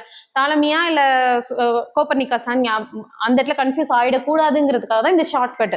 இது இல்லை நான் ஸ்ட்ராங்காக இருப்பேன் அப்படின்னு நினைக்கிறீங்கன்னா நீங்கள் ஞாபகம் வச்சுக்கலாம், ஒன்றும் ப்ராப்ளம் இல்லை. இதுக்கு வந்து சூரிய கோப்பை அப்படின்னு ஞாபகம் வச்சுக்கணும். சூரிய கோப்பைனா சூரிய மைய கொள்கை, கோப்பைனா கோப்பர்னிக்கஸ். 5th செஞ்சுரியில் சொல்லியிருப்பாங்க. இதில் என்ன சொல்லியிருப்பாங்க, சன்னை சென்டருங்கிறதுனால சன் இங்கே சென்டராக இருக்கும், மற்ற பிளானட்ஸ்லாம் வந்து சன்னை சென்டராக வச்சு சர்க்குலர் ஆர்பிட்ஸில் ரிவால்வ் பண்ணுது அப்படின்னு சொல்லிட்டாங்க. புரியுதா? இதுக்கு எங்கேயுமே எவிடென்ஷியல், அதாவது என்னன்னா ஆமாம் இவர் சொல்றது கரெக்ட் தான் அப்படின்னு யாரும் வந்து அக்செப்ட் பண்ணிட்டுலாம் வரல. ஓகேவா?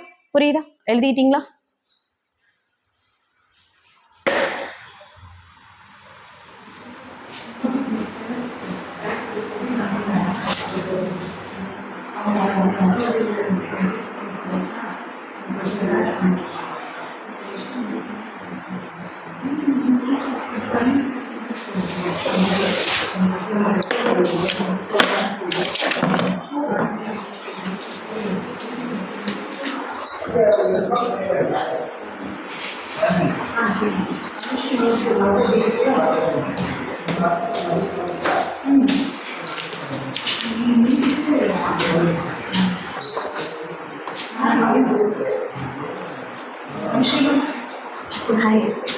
புரியல.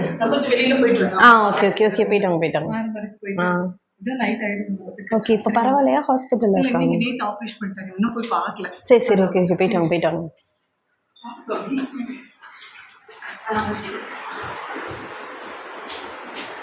கட் பண்ணலையா?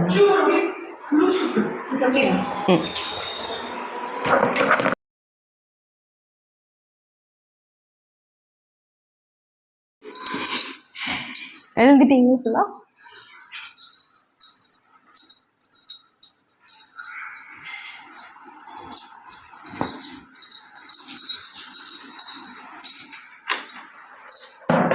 இப்போ நம்ம நெக்ஸ்ட் பார்க்க போகிறது 2 தியரி பார்த்தோம், ஜியோசென்ட்ரிக் தியரி அப்புறம் ஹீலியோசென்ட்ரிக் தியரி பார்த்தோம். இதுக்கு அடுத்து இப்போ பார்க்க போகிறது என்னன்னா 2 லா மாதிரி இருக்கும், தெரிஞ்சுக்கிட்டா போதும். என்னன்னா ஒன்று ஹபிள்ஸ், ஏற்கனவே ஹபிள்ஸுங்கிற வேர்டை பார்த்துருப்பீங்க. அந்த அளவுக்கு 4 பாயிண்ட்லாம் வராது, சிங்கிள் ஒரு பாயிண்ட் 2 பாயிண்ட் தான் வரும். அதனால தான் இந்த 2 லாவும் சேர்த்து நான் கொடுக்குறேன்.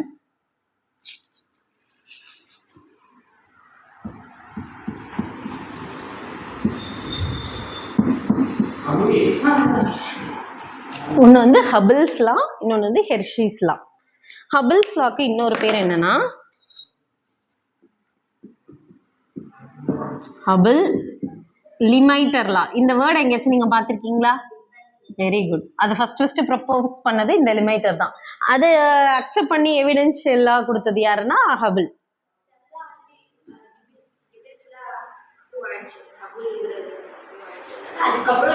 அதுக்கப்புறம் என்னன்னா இது ஏன் இதெல்லாம் ரொம்ப பெரிய இதெல்லாம் கிடையாது, ஒரு சிங்கிள் பாயிண்ட் சொல்லியிருப்பாங்க, அவ்வளவுதான். என்ன சொல்லியிருப்பாங்க அப்படின்னா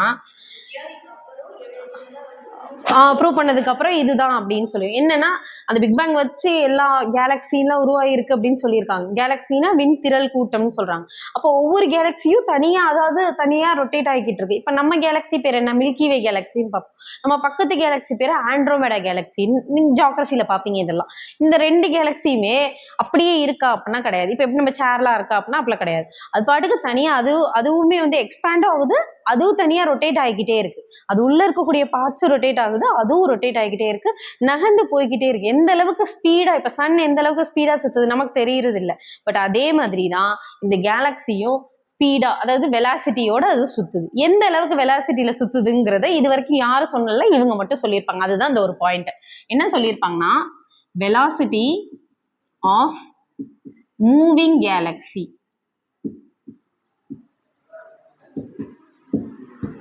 v, வெலாசிட்டினா v தானே, எதுக்கு டைரக்ட்லி ப்ரொபோர்ஷனலா இருக்கும்னா distance between the two galaxies. இப்போ இது ஒரு கேலக்சி, இங்க ஒரு சேர் இருக்கு, இது ஒரு கேலக்சி, இதுவும் ரொட்டேட் பண்ணுது, இதுவும் ரொட்டேட் பண்ணுது. இதோட ஸ்பீட் என்ன, இதோட ஸ்பீட் என்ன அப்படின்னு பாத்தீங்கன்னா, அதோட டிஸ்டன்ஸ் வந்து, இப்போ டிஸ்டன்ஸ் வந்து அதிகமானதுன்னா ஸ்பீட் அதிகமாகும், டிஸ்டன்ஸ் கம்மியானதுன்னா ஸ்பீடு கம்மியாகும். அதுதான் டைரக்ட்லி ப்ரொபோர்ஷனல். இது அதிகமானா இதுவும் அதிகமாகும், இது கம்மியானா இதுவும் கம்மியாகும். புரியுதா? இந்த ஒரு பாயிண்ட் மட்டும் தான் சொன்னாங்க.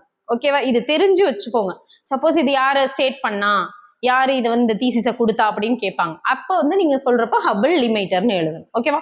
நெக்ஸ்ட், அப்ப ஹெர்ஷி என்ன சொல்லியிருப்பாருன்னா, இவர் ரொம்ப ஈஸியான ஒண்ணு சொல்லியிருப்பாரு. என்னன்னா,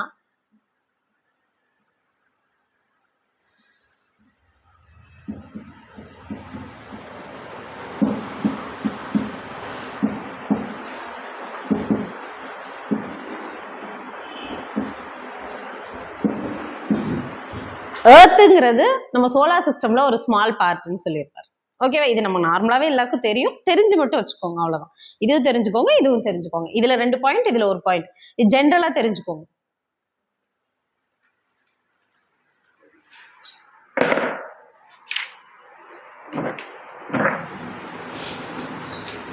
நம்ம சோலார் சிஸ்டம்க்கு ஸ்மாலா, அது வந்து ஒரு ஸ்மால் பார்ட்னு சொல்றாங்க. அந்த மாதிரி கேலக்சி, விண்திரள் கூட்டம், நிறைய சோலார் சிஸ்டம் சேர்ந்தது தானே கேலக்சி, ஒரு கேலக்சி. அப்ப அவர் என்ன சொல்றாருன்னா, ஒரு ஏதாச்சும் ஒரு சோலார் சிஸ்டம் எடுத்துக்கோங்க. ஒரு கேலக்சிக்குள்ள நிறைய சோலார் சிஸ்டம் இருக்கும். அந்த சோலார், இப்ப நம்ம சோலார் சிஸ்டம்னா ஒரு சன் இருக்கு, நிறைய பிளானட்ஸ் இருக்கு. அது மாதிரி அடுத்த சோலார் சிஸ்டமும் அதே மாதிரி ஒரு சன், நிறைய பிளானட்ஸ் இருக்கணும்னு அவசியம் இல்லை. 2 சன் கூட இருக்கலாம், மல்டிபிள் சன்ஸ் கூட இருக்கலாம். ஓகேவா? அப்போ அந்த ஏதாச்சும் ஒரு solar system part of the galaxy அப்படின்னு சொல்லியிருப்பாரு. புரியுத? கேலக்சினா நிறைய சோலார் சிஸ்டம் இருக்கும்ல, அதுல ஒண்ணு மட்டும் எடுத்து இது வந்து கேலக்சியோட ஒரு பார்ட்னு சொல்லியிருக்காரு. அவ்வளவுதான்.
நெக்ஸ்ட் பார்ப்போமா?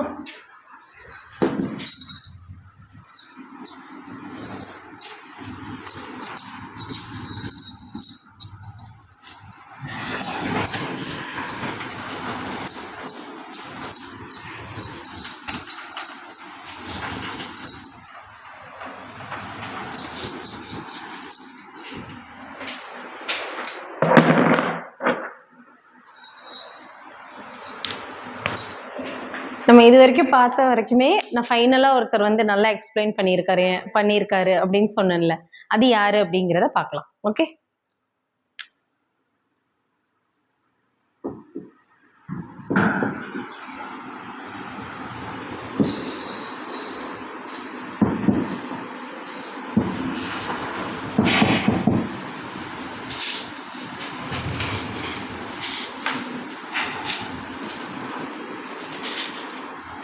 Kepler's law of planetary motion. இது வந்து இது வரைக்கும் பார்த்தது எல்லாமே ப்ரிலிம்ஸில் கேட்பாங்க, மெயின்ஸ்லங்கிறப்ப கொஞ்சம் டவுட். பட் இந்த மெயின்ஸில் இந்த கொஷின் வந்து இப்போ லாஸ்ட்டில் சயின்ஸில் சயின்டிஃபிக் லாஸ் கேட்கணும் அப்படின்னா தாராளமாக அவங்க இந்த கொஷின் கேட்கலாம், 6 மார்க்ஸ்லேயே கேட்கலாம். ஓகேவா? ஏன்னா இதில் 3 லாஸ் இருக்குது. கெப்லரே 3 விதி சொல்லியிருக்காரு. அப்போ 3 விதியை நம்ம எக்ஸ்பிளைன் பண்ணுறோம், ஒவ்வொரு விதிக்கும் 4 பாயிண்ட் போட்டு எக்ஸ்பிளைன் பண்ணால் தாராளமாக சூப்பராக எக்ஸ்பிளைன் பண்ணிடலாம். ஓகேவா? அப்போ இதுக்கும் படிச்சுக்கோங்க, அதுக்கும் படிச்சுக்கோங்க. ப்ரிலிம்ஸில் கேட்குற மாதிரி இருந்தால் என்ன கேட்பாங்கன்னா, ஃபர்ஸ்ட் லா எது, செகண்ட் லா எது, தேர்ட் லா எது, ஏன்னா அதுக்கு ஒரு ஷார்ட்கட் இருக்குது, அதை ஞாபகம் வச்சுக்கணும். இல்லை நம்ம அதுக்காக தான் ஃபர்ஸ்ட் லா எது அப்படின்னு தெரிஞ்சு வச்சுக்கணும். அப்போ இப்போ கெப்லர் என்ன பண்ணாரு அப்படின்னா, கெப்லர் இதை ஃபர்ஸ்ட் ப்ரப்போஸ் பண்ணது கெப்லர்னு பேரு தான் வேலையே இருக்குல்ல, அது ஈஸி தானே. Proposed by Johannes Kepler. Kepler இது வரைக்கும் பார்த்தது எல்லாமே தியரி, லா அப்படின்னு பார்த்தோம். பட் இவர் என்ன பண்ணிட்டாரு, லாஸ்ன்னு இருக்கு பாருங்க, வெறும் லானா ஒண்ணுதான் சொல்லியிருப்பாரு. இவர் 3 லாஸ் சொன்னதுனாலதான் Kepler's laws of planetary motion, பிளானட்ஸை பத்தி சொல்லியிருப்பாரு, அதோட மோஷனை பத்தி சொல்லியிருப்பாரு. இப்போ வந்து ஹீலியோசென்ட்ரிக் தியரியோ ஜியோசென்ட்ரிக் தியரியிலையும் ஒரு சில பாயிண்ட்ஸ் வந்து உண்மைகள் இருக்கு, பட் 1-2 பாயிண்ட் வந்து ஃபெயிலியர் ஆயிடுச்சு. ஓகேவா? பட் இது எல்லாமே சிங்கிளா நம்ம ஒரு தியரியா சொன்னா அக்செப்ட் பண்ண முடியாதுங்கிறதுனாலதான் 3 வேற லா, அதாவது ஒவ்வொரு வேற லாஸா அவர் சொல்லியிருக்காரு. அப்படி அவர் ப்ரப்போஸ் பண்ணது ஜோஹன்ஸ் கெப்லர் 1600 வாக்கில் தான் சொல்லியிருப்பாரு. இவர் பீரியட் தெரிஞ்சு வச்சுக்கோங்க, 1600 இயர்ஸ் அப்போதான் பண்ணுவாரு. நெக்ஸ்ட் எவ்வளோ லாஸ் சொல்லியிருப்பாருன்னா 3 லாஸ் சொல்லியிருப்பாரு. கொஞ்சம் மேத்தமெட்டிக்கல் எக்ஸ்பிரஷனோட ப்ரூஃப் கொடுத்தது யாருன்னா அந்த கெப்லர் தான். ஓகேவா? அதனால தான் நம்ம கான்ஃபிடென்ஷியலாக நம்ம அக்செப்ட் பண்ணிக்கிட்டோம் அதை. ஓகே, இப்போ அந்த 3 லாஸ் என்ன அப்படின்னா, ஃபர்ஸ்ட் இது வந்து ஃபர்ஸ்ட் லா இங்கே எழுதிடுறேன். அதுக்கு முன்னாடி ஷார்ட்கட் சொல்லிடுறேன். ஷார்ட்கட்டு ஃபர்ஸ்ட் லா, செகண்டு, தேர்ட். இதுக்கு என்ன ஷார்ட்கட்னா ஃபர்ஸ்ட் லெட்டர் தான், ஓஏபி அப்படின்னு ஞாபகம் வச்சுக்கோங்க. இது ஷார்ட்கட் ஓஏபி, ஃபர்ஸ்ட் லெட்டர் தான், அதாவது வார்த்தையோட ஃபர்ஸ்ட் லெட்டர் ஓஏபி. ஓனா ஆர்பிட்ஸ், ஏனா ஏரியாஸ், பீனா பீரியட்ஸ். இந்த வேர்டை ஞாபகம் வச்சுக்கிட்டீங்கன்னா எது ஃபர்ஸ்ட்லா எது செகண்ட்லாம் நம்ம கன்ஃபியூஸ் பண்ணிக்க தேவையில்லை. ஓகேவா? ஃபர்ஸ்ட்லா பார்ப்போமா?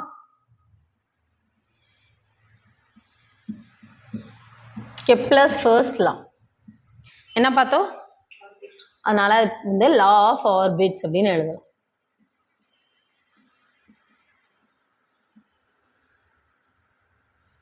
இப்போ வரைக்குமே பார்த்த 4 தியரி பார்த்துருப்போம். 4 தியரியிலுமே எப்படி சுத்துது, எந்த ஆர்பிட்ல ரிவால்வ் ஆகுதுன்னு நம்ம பார்த்தோம், சர்க்குலர் ஆர்பிட். அப்போ இவர் தான் அதை கரெக்டாக ப்ரூஃப் பண்ணியிருப்பாரு. என்ன சொல்லியிருப்பாருன்னா, சன் கரெக்ட், நீங்க சொல்றது correct. But sun centre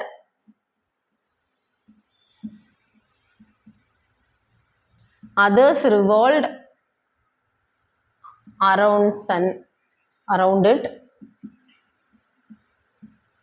first elliptical orbit அப்படின்னு சொன்னது இவர் தான். Elliptical orbit, sun is at the சென்டர்னா ஃபோக்கஸ் அப்படிங்கிற வேர்டு யூஸ் பண்ணியிருப்பாரு அவர். சென்டர்னு கிடையாது, ஃபோக்கஸ்னா என்ன நான் சொல்றேன், எலிப்டிக்கல் ஆர்பிட்ல ரிவால்வ் ஆகுது அப்படின்னு சொல்லியிருப்பாரு. இதுதான் இந்த எலிப்டிக்கல் ஆர்பிட்டுங்கிற வேர்டை தனியாக கொடுத்ததுனால தான் இந்த ஃபர்ஸ்ட் லாக்கு பேர் வந்து ஆர்பிட், லா ஆஃப் ஆர்பிட் அப்படின்னு சொல்றாங்க. நம்ம டயக்ராம் பார்த்துடலாமா? எலிப்டிக்கல் ஆர்பிட் தானே, இப்படிதானே இருக்கும் எலிப்டிக்கல் ஆர்பிட்.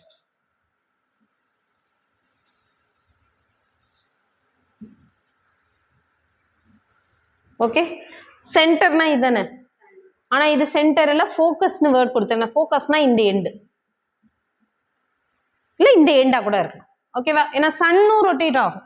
எப்படி நம்ம எர்த் வந்து சன்னை ரிவால்வ் பண்ணுது, அந்த மாதிரி சன்னும் வந்து இந்த இடத்துல இருக்காது, அது பாட்டுக்கு அது ஏரியாவை மாத்திட்டே இருக்கும். அப்படி இருக்கப்ப சென்டருக்கு போகவே போகாது, எங்கதான் இருக்கும், இந்த எண்டில் இருக்கும். ஓகே, இது சன்னு, இதை நம்ம மெர்க்குரின்னு வச்சுக்கிட்டா இது எர்த். பிளானட்ஸ் ரிவால்வ் ஆகுது என்ன ஆர்பிட்ல? எலிப்டிக்கல் ஆர்பிட்ல. சன் இஸ் அட் த சென்டர்னா என்ன வார்த்தை போடணும்? ஃபோக்கஸ். மற்ற பிளானட்ஸ்லாம் அதே எலிப்டிக்கல் ஆர்பிட்டை சன்னை சென்டரா வச்சு ரிவால்வ் பண்ணுது அப்படின்னு சொல்லுதுதான் யாருன்னா கெப்லர். அது அதனோட ஃபர்ஸ்ட் லால. இதுல என்ன சொல்லியிருப்பாருன்னா 2 பொசிஷனை மென்ஷன் பண்ணியிருப்பாரு. என்ன பொசிஷன்லாம் ரொம்ப கஷ்டம்லாம் கிடையாது. இப்போ நான் வந்து இதுக்கு ஷார்ட்டா ஒன்று போடுறேன். இதுதான் சன்னுன்னு வச்சுக்கோங்க. ஒரே ஒரு ஆர்பிட் போட்டால் உங்களுக்கு கிளியரா புரியும். அதனாலதான் இந்த 2 இதை விட்டுட்டேன் நான். இப்போ இங்கே நம்ம பிளானட் இருக்கு. ஏதாச்சும் ஒரு பிளானட், நம்ம ஏர்த்துன்னு தான் எடுக்கணும்னு அவசியம் இல்லை. ஏதாச்சும் ஒரு பிளானட் இருக்கு. இப்போ இங்கேருந்து இந்த இடம் தூரமா? இதே பிளானட் இப்படிதானே ரிவால்வ் ஆகுது இந்த ஏரியால இருந்து. இப்ப சப்போஸ் இது எர்த்தா இருந்ததுன்னா இங்க ஜான் 1 ஆரம்பிச்சா அடுத்த ஜான் 1 இங்க வந்துரும்ல. ஓகேவா? அப்ப இப்ப ரிவால்வ் ஆகிக்கிட்டு வருது இல்ல. ரிவால்வ் ஆகிக்கிட்டு வந்தா இந்த எண்டுக்கு வரும்ல ஒரு பீரியட்ல. அப்போ இங்கே இந்த டிஸ்டன்ஸும் பார்த்தாலே உங்களுக்கு டிஃபரன்ஸ் ஆகுதுல்ல. அதுதான் அந்த 2 பாயிண்ட் எக்ஸ்ட்ராவா சொல்லியிருப்பாரு. என்ன சொல்லியிருப்பாரு அப்படின்னா D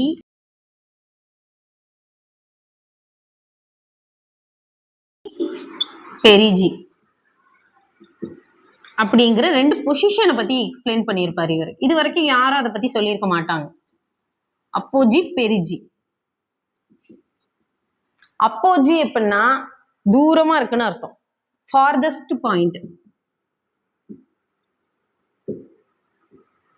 farthest point from sun. இது closest point இல்லைன்னா nearest point from sun. அவ்வளவுதான். அப்ப அப்போஜினா என்ன, பெரிஜினா என்னன்னு உங்களுக்கு புரியுதா? அப்போ இந்த இது மாதிரி போட்டா உங்களுக்கு கன்ஃபியூஸ் ஆகுங்கிறதுனால தான் இப்படி போட்டிருக்கேன். ஓகே. அப்ப சன் இருக்கு, இதுதான் சன் அப்படின்னா சன்ல இருந்து இந்த பிளானட்க்கு இருக்கக்கூடிய க்ளோசஸ்ட் டிஸ்டன்ஸ் இருக்குல்ல பாயிண்ட், எந்த பாயிண்ட்ல வந்து சன் வந்து ரொம்ப க்ளோஸா இருக்கு அந்த பிளானட்டோட, அந்த பாயிண்ட்டை தான் என்னன்னு சொல்லுவாங்க?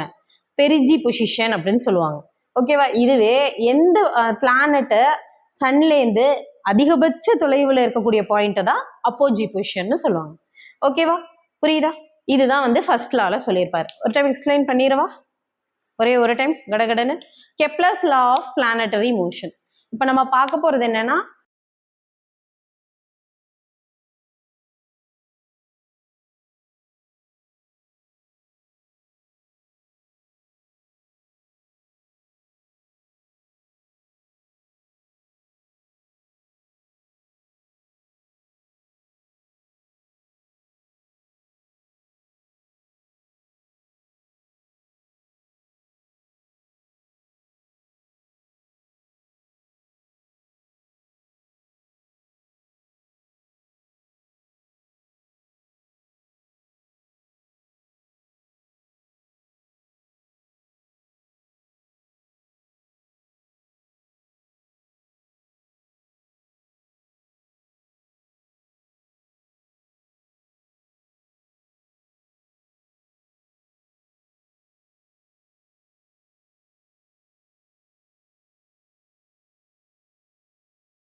ஃபர்ஸ்ட் லாக்கு நான் ஷார்ட்கட் கொடுத்தேன்.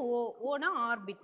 அப்ப லா ஆஃப் ஆர்பிட் இதுதான் ஃபர்ஸ்ட் லா. ஃபர்ஸ்ட் லால அவர் ஒரு 4-5 பாயிண்ட் மட்டும் சொல்லியிருப்பாரு. என்னென்ன சொல்லியிருப்பாருன்னா sun is at the centre. சென்டர்னா இதுக்கு முன்னாடி லால சொன்ன மாதிரி சென்டர்ல இருக்கு, மையத்துல இருக்குன்னு அவர் சொல்லல. Focus, sun is at the focus அப்படின்னு சொல்லியிருப்பாங்க. ஃபோக்கஸ் அப்படின்னா சென்டர்ல இருக்காது, ஒரு கார்னர்ல, ஒன்று லெஃப்ட் கார்னர்லயோ இல்லை ரைட் கார்னர்லயோ இருக்கு. ஏன்னா சன் ரொட்டேட் ஆகுறப்ப அது இங்கே கூட வர சான்ஸ் இருக்கு, சென்டர்ல வராது. இதுதான் first point. Second one, sun சென்டரா இருக்கிறப்ப மற்ற பிளானட் ஸ்டார்ஸ் எல்லாமே சன்னை ஃபோக்கஸா வச்சுட்டு ரிவால்வ் பண்ணுது. எதுல ரிவால்வ் பண்ணுது? எலிப்டிக்கல் ஆர்பிட்ல. இதுதான் இவர் சொன்ன இம்பார்ட்டன்டான பாயிண்ட். எலிப்டிக்கல் ஆர்பிட் அப்படிங்கிற வேர்டு இதுக்கு முன்னாடி வரைக்கும் யாருமே இன்ஃபார்ம் பண்ணவே இல்லை. இவர் தான் ஃபர்ஸ்ட் சொல்லியிருப்பாரு. அதனாலதான் இந்த ஃபர்ஸ்ட் லாவோட பேர் என்னன்னா ஆர்பிட். எலிப்டிக்கல் ஆர்பிட்டை மென்ஷன் பண்ணதுனாலதான் லா ஆஃப் ஆர்பிட் அப்படின்னு பாக்குறோம். நெக்ஸ்ட் அடுத்து 2 பாயிண்ட் என்னன்னா 2 பொசிஷன் எக்ஸ்பிளைன் பண்ணியிருப்பாங்க. ஒன்னு அப்போஜி பொசிஷன், இன்னொன்னு பெரிஜி பொசிஷன். இதை ஷார்ட்கட்டுக்கு சொல்றேன். பக்கமா இருக்கு பெரிஜி, பக்கம் பெரிஜி அப்படின்னு ஞாபகம் வச்சுக்கோங்க. பக்கமா இருக்கு பெரிஜி. பக்கம்னா என்னன்னா க்ளோசஸ்ட். என்ன பக்கம்? சன்னுக்கும் இந்த பிளானட்க்கும் எந்த பாயிண்ட் க்ளோஸா இருக்கோ அதுதான் பெரிஜி பொசிஷன். எந்த பாயிண்ட் சன்லேருந்து அந்த பிளானட்டுக்கு ரொம்ப தூரமான க்ளோஸ் ஃபார்தஸ்ட் டிஸ்டன்ஸ் இருக்கோ அதுதான் அப்போஜி பொசிஷன். ஓகேவா? இந்த 5 பாயிண்ட் மட்டும்தான் ஃபர்ஸ்ட் லால கெப்லர் சொல்லியிருப்பாரு. ஓகேவா? நோட் பண்ணிக்கோங்க.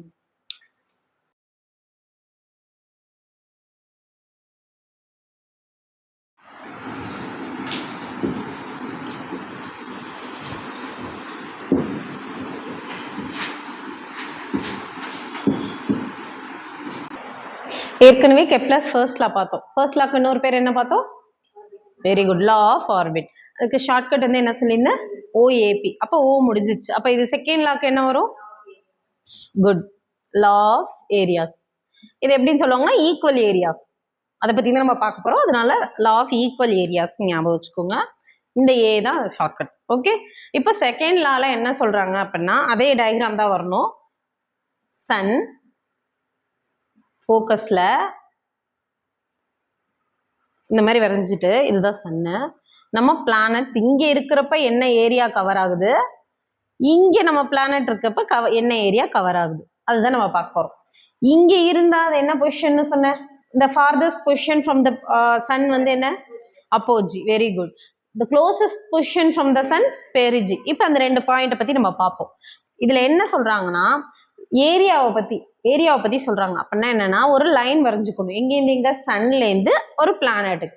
இங்க பிளானட் ஃபர்ஸ்ட் வந்து நம்ம அப்போஜி பொசிஷன்ல வரைஞ்சுக்கிறோம். ஒரு line joining the sun to the planet. இந்த பிளானட் இப்படி தானே ரிவால்வ் ஆகும். அப்ப இந்த பிளானட் இப்படி தானே போகும், இந்த வழியா தானே போகும். இங்க இருந்தப்ப அது ஒரு லைன் வரையணும். கொஞ்சம் தூரம் போனதுக்கு அப்புறம் ஒரு லைன் வரைங்க. ஓகேவா? வரைஞ்சிங்கன்னா ஒரு ஏரியா கவர் ஆகுதா? இந்த ஏரியா எதுக்கு ஈக்குவலா இருக்கும்னா இது பெரிஜி பொசிஷன் அப்போஜி பொசிஷன்ல இருக்கக்கூடிய ஏரியா எதுக்கு ஈக்குவலா இருக்கும்னா அதே பிளானட் கொஞ்சம் கொஞ்சமா இங்க வந்து க்ளோசஸ்ட் பாயிண்ட்டுக்கு வரும்ல பெரிஜி பொசிஷன், அந்த இடத்துல கவர் பண்ணக்கூடிய ஏரியாவும் ஈக்குவலா இருக்கும்னு சொல்றாங்க. ஆனா பார்த்தா அப்படி தெரியாது உங்களுக்கு. இதை பார்த்தா இவ்வளவு தூரமா தெரியுதா? இதே கரெக்டான ஏரியா வந்து இந்த இடத்துலயே கவர் பண்ணும் ஸ்பெசிபிக் டைம்ல. புரியுற மாதிரி உங்களுக்கு சொல்றேன். எக்ஸாம்பிள், ஒரு மாசம் எடுத்துக்குதுன்னு வச்சுக்கோங்க. இந்த பிளானட் இந்த ஏரியால இருந்து இந்த ஏரியாவுக்கு வர 1 மாசம் எடுத்துக்குது டியூரேஷன். அப்போ அந்த 1 மாசம் எடுத்துக்க வந்து இவ்வளோ ஏரியா வந்து அது கவர் பண்ணியிருக்கு. இப்போ அதே பிளானட் இந்த சைடு வருது, பார்க்க வந்து சின்னதா இருக்கு, இங்க பெருசா இருக்கு ஏரியா, ஆனா இங்க பார்க்க சின்ன ஏரியாவா இருக்கும். அப்ப இங்க கொஞ்சமான ஏரியா தான் கவர் ஆயிருக்கு. அப்ப கொஞ்சம் குறுகிய காலத்திலே வந்துடும் அப்படின்னு நம்ம நினைப்போம். பார்த்தா பிக்சரை பார்த்தா அப்படிதான் டயக்ராமேட்டிக் ரெப்ரசன்டேஷன் காமிக்குது. பட் என்ன சயின்டிபிக்கா என்ன சொல்றாங்கன்னா இங்க அது எவ்வளவு 1 மந்த் எடுத்துக்குதா? 1 மந்த் நம்ம பார்த்தோமா, இந்த 1 மந்த்ல எவ்வளவு ஏரியா எடுத்துக்கிச்சோ கவர் பண்ணிச்சோ அதே ஏரியா தான் எப்ப கவர் பண்ணியிருக்கோம், அதே இந்த இடத்துல 1 மந்த்ல. ஆனா பார்க்க தான் டிஃப்ரென்ஸா இருக்கும். இதை தான் அவங்க என்ன சொல்லியிருக்காங்கன்னா எழுதி போடுறேன், ஒரு வார்த்தை சொல்றேன் கேளுங்க. The line joining sun to the planet, okay, sweeps out அப்படின்னு ஒரு வார்த்தை கொடுத்துருப்பாங்க. அப்படின்னா ஒன்றும் இல்லை, கவர்ஸ்னு அர்த்தம். Covers equal areas in equal intervals of time. 1 month 1 month அப்படிங்கிறது ஈக்குவல் இன்டர்வலா, ஈக்குவல் ஏரியா அதுக்குள்ள எடுத்துக்கும். நம்ம வந்து அந்த ஏரியாவெல்லாம் மெஷர் பண்ண முடியாது, பட் ஈக்குவல் அப்படிங்கிறது மட்டும் சொல்றாங்க. புரிஞ்சுக்குதா? அப்ப இந்த பாயிண்ட்ல நான் அந்த லா நான் எழுதுறேன் பாருங்க. The line joining the sun and the planet, the word சொன்னேன்ல அது sweeps out. sweeps out அப்படின்னா கவர்ஸ்னு அர்த்தம். ஈக்குவல் ஏரியாஸ், அதனாலதான் இதுக்கு பேரு ஈக்குவல் ஏரியா லான்னு அர்த்தம். ஈக்குவல் ஏரியாஸ் இன்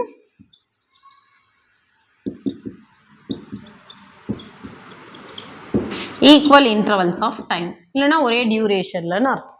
இதுதான் அந்த லா. அப்போ அந்த லா வந்து அப்படியே ஸ்டேட் பண்ணுங்க அப்படின்னு மெயின்ஸ்ல கேட்டால் இந்த லா, இந்த வேர்ட் அப்படியே எழுதி இந்த டயக்ராம் வரைஞ்சிட்டிங்கன்னா உங்களுக்கு மார்க். ஓகேவா? இதுல எக்ஸ்ட்ரா 2 பாயிண்ட் மட்டும் எக்ஸ்ட்ரா இருக்கு. என்னன்னா ஏற்கனவே ஃபார்தஸ்ட் பாயிண்ட் க்ளோசஸ்ட் பாயிண்ட் ஒரு வேர்ட் பார்த்தோம்ல. ஃபார்தஸ்ட் பாயிண்ட்னா என்ன பார்த்தோம்? Very good. ஃபார்தஸ்ட் பாயிண்ட்னா அப்போஜி. அதே பாயிண்ட் தான் இங்க சொல்ல வராங்க, எக்ஸ்ட்ரா ஒரு வேர்ட் சொல்லியிருப்பாங்க. க்ளோசஸ்ட் பாயிண்ட்னா என்ன பார்த்தோம்? Very good, perigee. இப்போ இதுல எது அப்போஜி எது பெரிஜி? இது பெரிஜி, இது அப்போஜி, இது பெரிஜி. நம்ம பிளானட் ரொட்டேட் ஆகி போகுதுல்ல, ரிவால்வ் ஆகுதுல்ல, அதுதானே ஒரு நாள். இப்படியே போகாது, அது இப்படிதானே ரிவால்வ் ஆகிக்கிட்டே போகும். இப்படி ரிவால்வ் ஆகிட்டு போகக்கூடிய ஸ்பீடு இருக்குல்ல, வெலாசிட்டி, அந்த வெலாசிட்டி இங்கே அதிகமாக இருக்குமா இல்லை இங்கே அதிகமாக இருக்குமா? ஒரு சும்மா கெஸ் பண்ணுங்களேன். நான் என்ன சொல்ல புரியுதுல்ல? அந்த அப்போஜி பொசிஷனில் பிளானட் ரிவால்வ் ஆகி போகுது சன்னு, பெரிஜி பொசிஷன்லேயும் பிளானட் ரிவால்வ் ஆகி போகுது சன்னு. அப்போ எந்த இடத்துல வெலாசிட்டி சேஞ்ச் ஆகும்? ஏதோ ஒரு இதில் அதிகமாகும், ஒரு இதில் கம்மியாகும். ஈக்குவல் ஆகாது, அதிகமாகும் கம்மியாகும். ஈக்குவல் ஆகுதுன்னா ஒரே லைன்லேயே சொல்லிட்டு போயிருப்பாங்க. பட் நமக்கு 2 டிஃப்ரெண்ட் பாயிண்ட் கொடுத்துருக்காங்க. அப்போ ஒன்றில் அதிகமாக ஒன்று கம்மியாகுது. எங்கே கம்மியாகுது எங்கே அதிகமாகுது நீங்களே சொல்லுவீங்க. நான் ஒரே ஒரு பாயிண்ட், ஒரே ஒரு டெக்னிக் மட்டும் சொல்கிறேன். இப்போ சன் தான் இருக்கிறதுலேயே நம்ம சோலார் சிஸ்டம்லேயே அதிகபட்ச கிராவிட்டி உள்ள ஒரே பார்ட்டிக்கல் வந்து சன் தான். அப்போ ஒரு கிராவிட்டிலேருந்து நம்ம வெளியில் வரணும்னா அதை விட ஸ்பீடாக சுற்றினா தானே நமக்கு முடியும். ஓகேவா? அப்போ அந்த இடத்துல வெலாசிட்டி அதிகமாக இருக்கு. இப்போது இதுலேருந்து பக்கமா இந்த சைடு இருக்கா இல்லை இங்கே இருக்கா? இங்கேதான் பக்கமா இருக்கு. அப்ப இங்கேதான் அந்த பிளானட் பயந்து நம்ம திருப்பி அதிலே போய் இடிச்சிருவோமோன்னு பயந்து என்ன பண்ணோம்னா ரொம்ப ஸ்பீடா ரிவால்வ் பண்ணும். அப்ப வெலாசிட்டி எங்க அதிகமா இருக்கும்? பெரிஜில. அவ்வளவுதான். வெலாசிட்டி இங்க அப்படியே ஆப்போசிட், ஸ்லோவா போகும். ஓகேவா? புரியுதா? அவ்வளோதான் செகண்ட் லா. இப்போ செகண்ட் லால 3 பாயிண்ட் தான். ஒன்று அந்த லா ஸ்டேட் பண்ணணும். அது இல்லாமல் ரெண்டாவது செகண்ட் அண்ட் தேர்ட் பாயிண்ட் என்னன்னா ஃபாதர்ஸ் பாயிண்ட் அப்போஜி பற்றியும் க்ளோசஸ்ட் பாயிண்ட் பெரிஜி பற்றியும், அதில் வெலாசிட்டி எப்படி ஹை ஆகுதா லோ ஆகுதா அப்படிங்கிறது. இது வந்து நீங்கள் எப்படின்னா மெமரைஸ் பண்ணாமல் இந்த அர்த்தத்தை புரிஞ்சுக்கிட்டீங்க அப்படின்னா உங்களுக்கு எப்போ கேட்டாலுமே மறக்கவே மறக்காது. புரியுதா உங்களுக்கு? எழுதிக்கோங்க.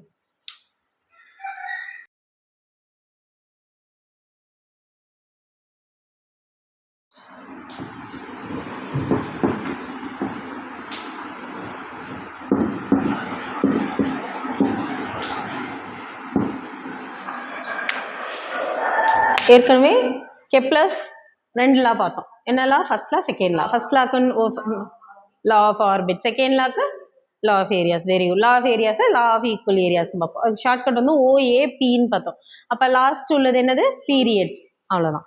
இப்போ தேர்ட் லாக்கு 2 நேம் இருக்கு, தெரிஞ்சு வச்சுக்கோங்க. லா ஆஃப் பீரியட்ஸை லா ஆஃப் டைம் பீரியட்ஸ்ன்னு சொல்லுவாங்க. அப்படி இல்லைன்னா ஹார்மோனிக்ஸ்ன்னு சொல்லுவாங்க. ஹார்மோனிக்ஸ்னாலும் பீரியட் தான். ஓகேவா? அதனால லா ஆஃப் அந்த ஸ்பெசிஃபிக் டியூரேஷனை தான் ஹார்மோனிக்ஸ்ன்னு சொல்லுவாங்க. அதனால லா ஆஃப் டைம் பீரியட்ஸ்னா மட்டும் தேர்ட் லா கிடையாது, லா ஆஃப் ஹார்மோனிக்ஸ்னாலும் தேர்ட் லா தான். கன்ஃபியூஸ் பண்ணிக்க வேண்டாம். ஓகே? இதில் என்ன சொல்லியிருப்பாங்க அப்படின்னா ஒரே ஒரு வேர்டு தான், வேற எதுவுமே சொல்லியிருக்க மாட்டாங்க. T² is directly proportional to R³. T² என்ன, R³ என்னன்னு தான் நம்ம பார்க்க போகிறோம். அதுக்கு முதல்ல நமக்கு டயக்ராம் தேவையில்லை.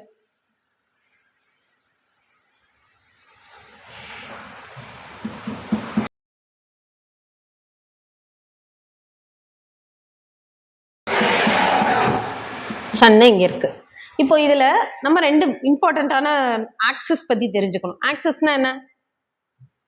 இதுதானே ஆக்சிஸ்.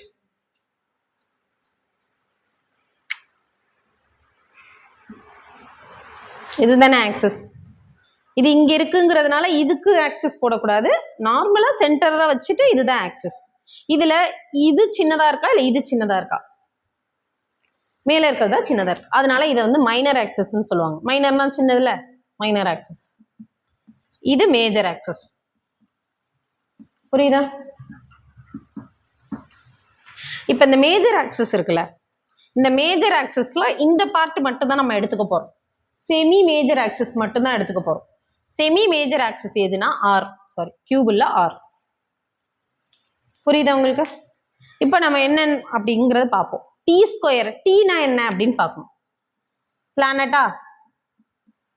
நம்ம பிளானட் இங்க தானே ரிவால்வ் ஆகுது. இப்போ இங்க Jan 1 ஆரம்பிச்சு திருப்பி இது போயிட்டு திருப்பி இங்க வந்தா என்ன ஆகும்? திருப்பி Jan 1. அப்ப இதுதான் வந்து டைம் பீரியட் அப்படின்னு சொல்லுவாங்க. இதுக்கு இன்னொரு வார்த்தை என்னன்னா ஆர்பிட்டல் பீரியட்னு சொல்லுவாங்க. ஏன்னா இது ஆர்பிட்டல சுத்துது. இந்த ஆர்பிட் அது இந்த பாயிண்ட்லேருந்து ஸ்வீப் ஆகி திருப்பி இந்த பாயிண்ட்டுக்கு வரதுக்கு ஒரு டியூரேஷன் எடுத்துக்குதா, ஒரு பீரியட் எடுத்துக்குதா, ஆர்பிட்டை சுத்துறதுனால இது ஆர்பிட்டல் பீரியட்னு சொல்லுவாங்க. இப்போ T எப்படின்னா ஆர்பிட்டல் பீரியட். ஓகேவா? இப்போ நான் இங்கே எழுதுறேன். T அப்படின்னா ஆர்பிட்டல் பீரியட்.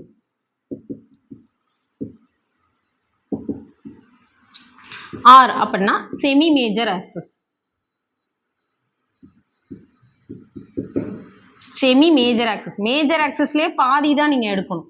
இப்ப இதை எதுக்கு சொல்றாங்க அப்படின்னா, இப்ப நம்ம பிளானட் இருக்குல்ல, பிளானட் இந்த இடத்துல இருந்து திருப்பி இந்த இடத்துக்கு வரக்கூடிய டியூரேஷனை பத்தி தானே நம்ம தேர்ட் லால பாக்குறோம். அப்ப இந்த டியூரேஷன் எதை பொறுத்து இருக்குன்னு எப்படி நம்ம வந்து ஒரு ஃபிக்ஸ் பண்ண முடியும்? இப்ப நான் சொல்றது எர்த் அப்படிங்கிற ஒரு பிளானட்டுக்கு எக்ஸாம்பிள். ஜென்ரலா எல்லா பிளானட்டும் இது ஒர்க் ஆகும். மெர்க்குரிக்கு வேற மாதிரி இருக்கும், யுரேனஸ்க்கு வேற மாதிரி இருக்கும். ஏன்னா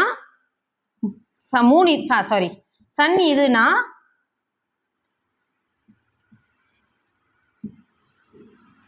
இது மெர்க்குரியோட ஆர்பிட், கரெக்டா? இது யுரேனஸோட ஆர்பிட். அப்ப மெர்க்குரியோட செமி மேஜர் ஆக்சிஸும் யுரேனஸோட செமி மேஜர் ஆக்சிஸும் ஒன்னா இருக்குமா? இருக்காது. அதனாலதான் மெர்க்குரி சீக்கிரம் சுத்தி வந்துடும். 56 நாள்லயே மெர்க்குரி வந்து சன்னை சுத்தி வந்துடும். ஓகே, நம்ம எவ்வளவு எடுத்துக்கிறோம்? 365 days எடுத்துக்கிறோம். யுரேனஸ் வருஷ கணக்கா எடுத்துக்கும். ஓகேவா, புரியுதா? அப்ப இந்த டியூரேஷன்ங்கிறது எதை பொறுத்து இருக்கு அப்படின்னா அதோட செமி மேஜர் ஆக்சிஸை பொறுத்து தான் இருக்கு அப்படிங்கிறத சொன்னாரு. இதுக்கு முன்னாடி யாருமே அதை பத்தி சொல்லல. புரியுதா உங்களுக்கு? அப்ப அந்த பிளானட் இந்த ஸ்டார்ட்ல இந்த பாயிண்ட்ல இருந்து திருப்பி அந்த பாயிண்ட்டுக்கு வர ஒரு அதை வந்து டீன்னு சொல்லுவாங்க. அதை தான் ஆர்பிட்டல் பீரியட் இல்லைன்னா டைம் பீரியட்னு சொல்லுவாங்க. அந்த டைம் பீரியட் எதை பொறுத்து இருக்குன்னா அந்த செமி மேஜர் ஆக்சிஸ், அந்தந்த பிளானட்டோட செமி மேஜர் ஆக்சிஸை பொறுத்து இருக்கு. இப்ப மெர்க்குரினா செமி மேஜர் ஆக்சிஸ் ஸ்மாலா இருக்கும். இதுவே யுரேனஸ்னா செமி மேஜர் ஆக்சிஸ் வந்து கொஞ்சம் அதை விட பெருசா இருக்கும். ஓகேவா? அதனாலதான் ஒவ்வொரு பிளானட்டுக்கும் ஒவ்வொரு ரிவல்யூஷன் பீரியட் நம்ம சொல்றோம். ஓகேவா? இப்ப ஜென்ரலா டீக்கு டைரக்டா ஆரை வந்து ப்ரொபோஷனல் பண்ண முடியல. அதனாலதான் அவங்க மேத்தமெட்டிக்கல் எக்ஸ்பிரஷனோட இப்படி கொடுத்துருக்காங்க. என்ன சொல்றாங்க? Orbital period, square of the orbital period is directly proportional to cube of its semi major axis of planet. Specific பிளானட்னு போடணும். நீங்க சிம்பிளா எர்த் அப்படின்னு நீங்க போடாம ஸ்பெசிபிக் பிளானட், ஒவ்வொரு பிளானட்க்கும் அது சேஞ்ச் ஆகிக்கிட்டே இருக்கும். எழுதிரவா? அந்த ஸ்டேட் பண்ணிடவா? ஸ்கொயர் ஆஃப் தி ஆர்பிட்டல் பீரியட்னாலும் டைம் பீரியட்னாலும் ஒண்ணுதான், is directly proportional to the cube of its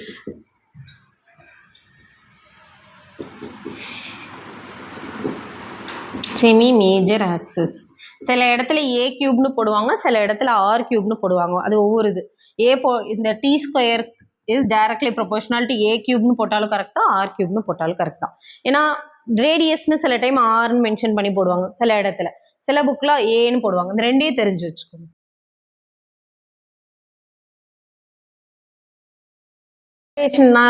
நாளே ஆப்பிள் தலையில விழுந்தது, இதுதான் ஞாபகம் வரும். ஓகேவா? அப்ப அது யார் தலையில விழுந்துச்சு? ஓகே, அப்ப அவர் சொன்னவர் ப்ரப்போஸ் பண்ணது நியூட்டன். Propose by Newton. என்ன சொல்லியிருப்பாரு அப்படின்னு பாத்தீங்கன்னா, அந்த எக்ஸ்பிரஷன் எழுதிடுறேன், அதை வச்சு எக்ஸ்பிளைன் பண்றேன்.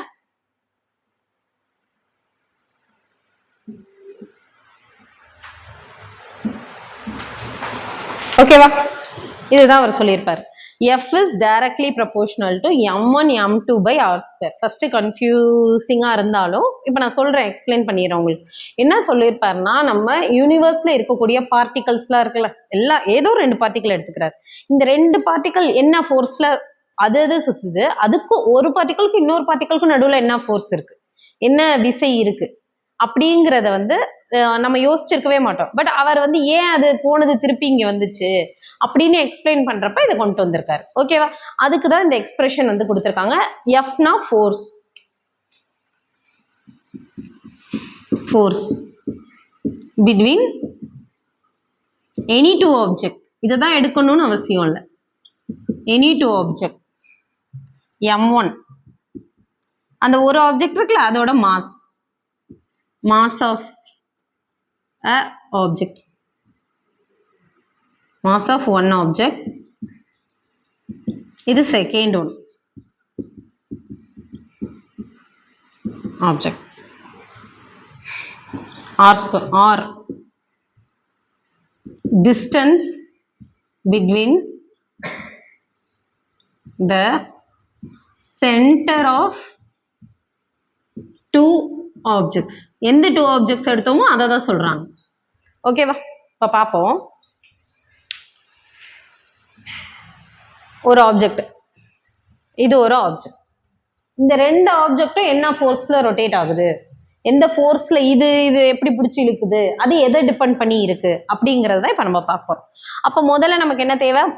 ஃபோர்ஸ் பற்றி தெரிஞ்சுக்கணும்னா மாஸ் தேவை. சரி, மாஸ் MASS மாஸ் அப்படின்னா என்ன உங்களுக்கு தெரியும்? மாஸ்னா என்ன? மாஸுங்கிற வேர்டு பார்க்குறப்ப இன்னொரு வேர்டு ரொம்ப முக்கியமாக நமக்கு தெரியும். Okay, very good. மாஸ்னு ஒன்று இருக்கு, வெயிட்னு ஒன்று இருக்கு. அப்போ மாஸ்னா என்ன, வெயிட்னா என்ன? மாஸ்னா நிறை, வெயிட்னா எடை. அப்புறம் என்னன்னா மாஸ்னா வித்தவுட் கிராவிட்டி, உண்மையான அதோட அது இப்போ நான் வந்து ஒரு ரவுண்டாக ஒரு பால் எடுத்துக்கிறேன், நான் ரவுண்டாக ஒரு கல் எடுத்துக்கிறேன்னு வச்சுக்கோங்க. அந்த கல் உள்ளர எவ்வளோ ஸ்பேஸ் ஆக்குப்பை ஆகியிருக்கு, அது உள்ள அந்த ஸ்பேஸ்க்குள்ளே ஆக்குப்பை ஆகிருக்கு எல்லா பார்ட்டிகல்ஸும் சேர்த்து ஆட்டம் ஒட்டு மொத்தமாக சேர்த்து ஒரு மாஸ் இருக்கும்ல, வெயிட் இருக்கும்ல.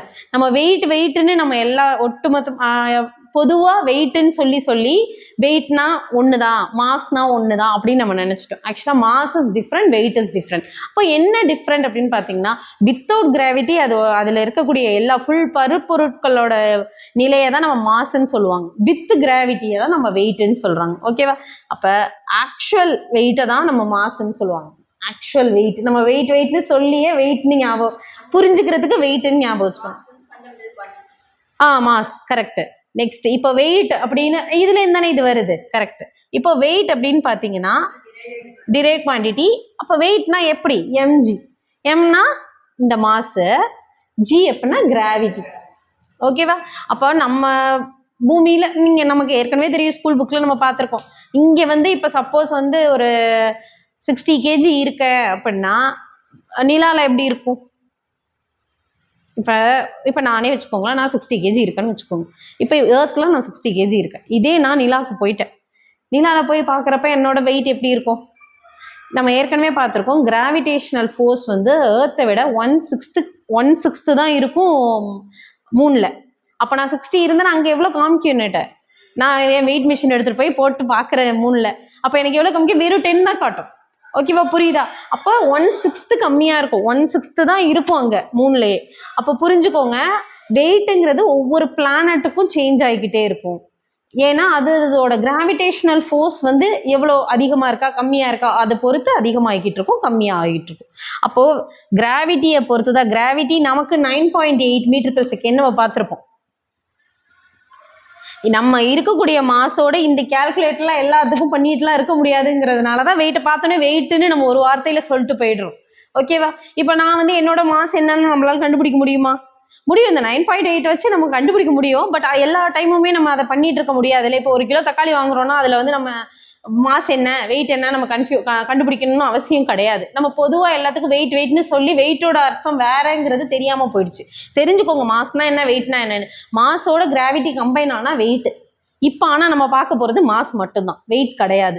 இப்போ இந்த ரெண்டு ஆப்ஜெக்ட்க்கு நடுவில் இருக்கக்கூடிய மாஸ், இது மொத்தமான அதுக்குள்ளே எவ்வளோ பருப்பொருட்கள் இருக்கோ அதை தான் வந்து மாஸ்ன்னு சொல்லுவாங்க. அப்போ இந்த ஃபர்ஸ்ட் ஆப்ஜெக்டோட மாஸ், செகண்ட் ஆப்ஜெக்டோட மாஸ், இந்த ரெண்டையுமே மல்டிப்ளை பண்ணணும். ஓகேவா? மல்டிப்ளிகேஷன் ஆஃப் 2 மாசஸ் அப்படியே டிவைடட் பை r²னா என்னன்னா, இந்த 2 மாஸ் இருக்கா, இந்த 2 மாஸோட சென்டர் இருக்கா, இந்த மாஸ்னா பார்ட்டிகல், சென்டர். ரேடியஸ்னா இது மட்டும் தான் ரேடியஸ். நான் என்ன சொல்ல போறேன்னா, இந்த ஆப்ஜெக்டோட சென்டரும் இந்த ஆப்ஜெக்டோட சென்டரையும் கனெக்ட் பண்ண ஒரு லைனை வச்சு, ரேடியஸ்னா இது ரெண்டுத்துக்கும். ஓகேவா? அப்போ இந்த லைனை தான் என்னன்னு சொல்றாங்க, இங்க ஆர்னு சொல்றாங்க. புரியுதா? ஆர்னா distance between the centre of 2 objects. புரியுதா? இப்போ இதுதான் என்ன சொல்றாங்கன்னா, ஃபோர்ஸ் எதை பொறுத்து இருக்கும்? இந்த 2 மாசஸ், இந்த 2 ஆப்ஜெக்ட்ஸோட மாசஸ்க்கு டைரக்ட்லி ப்ரொபோர்ஷனலா இருக்கும். அதனாலதான் இது மேல இருக்கு. கீழே இருக்குன்னா அது இன்டைரக்ட்லி ப்ரொபோர்ஷனல்ல இருக்கு. அப்படின்னா என்ன அர்த்தம்? நம்ம ஏற்கனவே t² directly proportional to r³ பாக்குறப்ப t² அதிகமானுச்சுன்னா t அதிகமான r அதிகமாகும், t கம்மியானா r கம்மியாகும்னு பார்த்தோம். அதே மாதிரி தான் m1 m2 அதிகமானுச்சுன்னா இது என்ன ஆகும்? ஃபோர்ஸ் என்ன ஆகும்? அதிகமாகும். r அதிகமாச்சுன்னா ஃபோர்ஸ் எப்படி இருக்கும்? கம்மியாகும். அவ்வளவுதான். இது மட்டும் லாஸ்டா நீங்க தெரிஞ்சு வச்சுக்கணும். எஃப் அதிகமானா எஃப் எப்போ அதிகமாகும்? M1ம் M2வும் அதிகமானுச்சுன்னா. அதேமாரி எஃப் எப்போ கம்மியாகும்? M1ம் M2வும் கம்மியானுச்சுன்னா. நெக்ஸ்ட் எஃப் எப்போ அதிகமாகும்னா ஆர் கம்மியானா, எஃப் எப்போ கம்மியாகும்னா ஆர் அதிகமான. புரியுதா? இதுதான் ப்ரொபோஷனலோட டைரக்ட்லி ப்ரொபோஷனல் இன்டைரக்ட்லி ப்ரொபோஷனலோட மீனிங். இப்போ இதை வச்சு இதை யார் சொல்லிட்டா? நியூட்டன் சொல்லிட்டார். இதுதான் வந்து நம்ம கிராவிடேஷனல் மேத்தமெட்டிக்கல் எக்ஸ்பிரஷன் அப்படின்னு பார்ப்போம். எப்பவுமே நம்ம மேத்தமெட்டிக்கல் எக்ஸ்பிரஷன்ல மோஸ்டா எல்லா லாலையும் என்ன பண்ணுவாங்க, இந்த டைரக்ட்லி ப்ரொபோஷனலை ஈக்குவலா மாற்றுவாங்க. அப்போ மாத்துறப்ப புதுசாக அது ஒரு ஈக்குவேஷனை கொடுக்கும். F is equal to M1 M2. இந்த டைரக்ட்லி ப்ரொபோஷனல் ஈக்குவலா மாறினதுன்னா ஒரு கான்ஸ்டன்ட் நடுவில் வரும். இப்போ நம்ம பார்க்கறது என்ன? கிராவிடேஷனல் லா. அதனால ஜி இங்கே கொண்டு வந்துருங்க பை ஆர் ஸ்கொயர். புரியுதா? அப்ப இந்த ஜிங்கிறது என்ன அப்படின்னு கேட்பாங்க. ஜிங்கிறது கிராவிடேஷனல் கான்ஸ்டன்ட். Gravitational constant. மற்றதை பற்றி தான் நமக்கு தெரியுமே. எஃப்னா ஃபோர்ஸ்னு தெரியும், ஆர்னா இது ரெண்டுத்துக்கு நடுவில் சென்ட்ரல்லேருந்து வரக்கூடிய லைன்னு தெரியும், மாஸ் இந்த ரெண்டு ஆப்ஜெக்டோட மாஸ் நமக்கு தெரியும். அப்போ ஜீனா என்ன? Gravitational constant. நமக்கு கொஷின் ப்ரிலிமினரியில் கேட்கணும்னா கிராவிடேஷனல் கான்ஸ்டன்ட்டோட வேல்யூ என்னன்னு கேட்பாங்க. 6.674 இன்ட்டு 10⁻−11. எஸ்ஐ யூனிட் தான் ரொம்ப ரொம்ப முக்கியம். இப்போ நீங்களே எஸ்ஐ யூனிட் சொல்லுவீங்க எப்படின்னு பாருங்க. இப்போ இதுலேருந்து நான் ஜியை மட்டும் எடுக்கிறேன். ஜியை மட்டும் ஒரு சைடு வச்சுட்டு மற்றதெல்லாம் அந்த சைடு கொண்டு போகிறேன். அப்போ என்ன வரும்? எஃப் இன்ட்டு ஆர் ஸ்கொயர் வருமா பை M1 M2ன்னு வரும். இந்த ஈக்குவேஷன்லாம் நீங்கள் போடக்கூடாது. எஸ்ஐ யூனிட் மறந்துடக்கூடாதுங்கிறதுக்காக நான் சொல்கிறேன். நிறைய எஸ்ஐ யூனிட்ஸ் இருக்கு ஃபிசிக்ஸில், நம்ம கன்ஃபியூஸ் ஆகிக்கிட்டே இருக்கும். அதுக்காக தான். இப்போ ஃபோர்ஸுக்கு என்ன எஸ்ஐ யூனிட்? நியூட்டன் நம்ம பார்த்துருக்கோம். ஃபோர்ஸுக்கு எஸ்ஐ யூனிட் நியூட்டன். இது என்ன ரேடியஸ். ரேடியஸ்னா என்னன்னு சொல்லுவீங்க? மீட்டர். இங்கே ஸ்கொயர் இருக்கு, அப்போ மீட்டர் ஸ்கொயர் போடுவேனா? அப்போ equal to newton metre square. கீழே என்ன இருக்கு? மாஸ். மாஸ் எப்படின்னா எஸ்ஐ யூனிட் என்ன? மாஸோட எஸ்ஐ யூனிட் வெயிட். சரி, கிலோகிராம். வெயிட்னாலும் ஒரு கிலோ அப்படின்னு தான் நம்ம சொல்றோம். அப்போ கேஜி. இங்கே ஒரு கேஜி, இங்கே ஒரு கேஜி இருக்கு, அப்போ 2 கேஜி. KG square. இப்படி நம்ம எப்பவுமே ஈக்குவேஷனா எழுதுறப்ப இந்த கீழே போட்டு எழுத மாட்டோம். அதனால நியூட்டன் மீட்டர் ஸ்கொயர். இது மேல வந்தா kg⁻⁻2. இதுதான் வந்து இதோட எஸ்ஐ யூனிட். மறக்கவே கூடாது. ஏன்னா நம்ம நிறைய எஸ்ஐ யூனிட்ஸ் இருக்கு, எல்லாம் படிக்கிறப்ப மறந்துடும். இதே மாதிரியே இருக்கும். பட் இந்த ஈக்குவேஷனை வச்சு நீங்க படிச்சீங்கன்னா எஸ்ஐ யூனிட்ஸ் மறக்கவே மறக்காது. புரியுதா? இவ்வளவுதான் லாஸ் ஆஃப் கிராவிடேஷன்.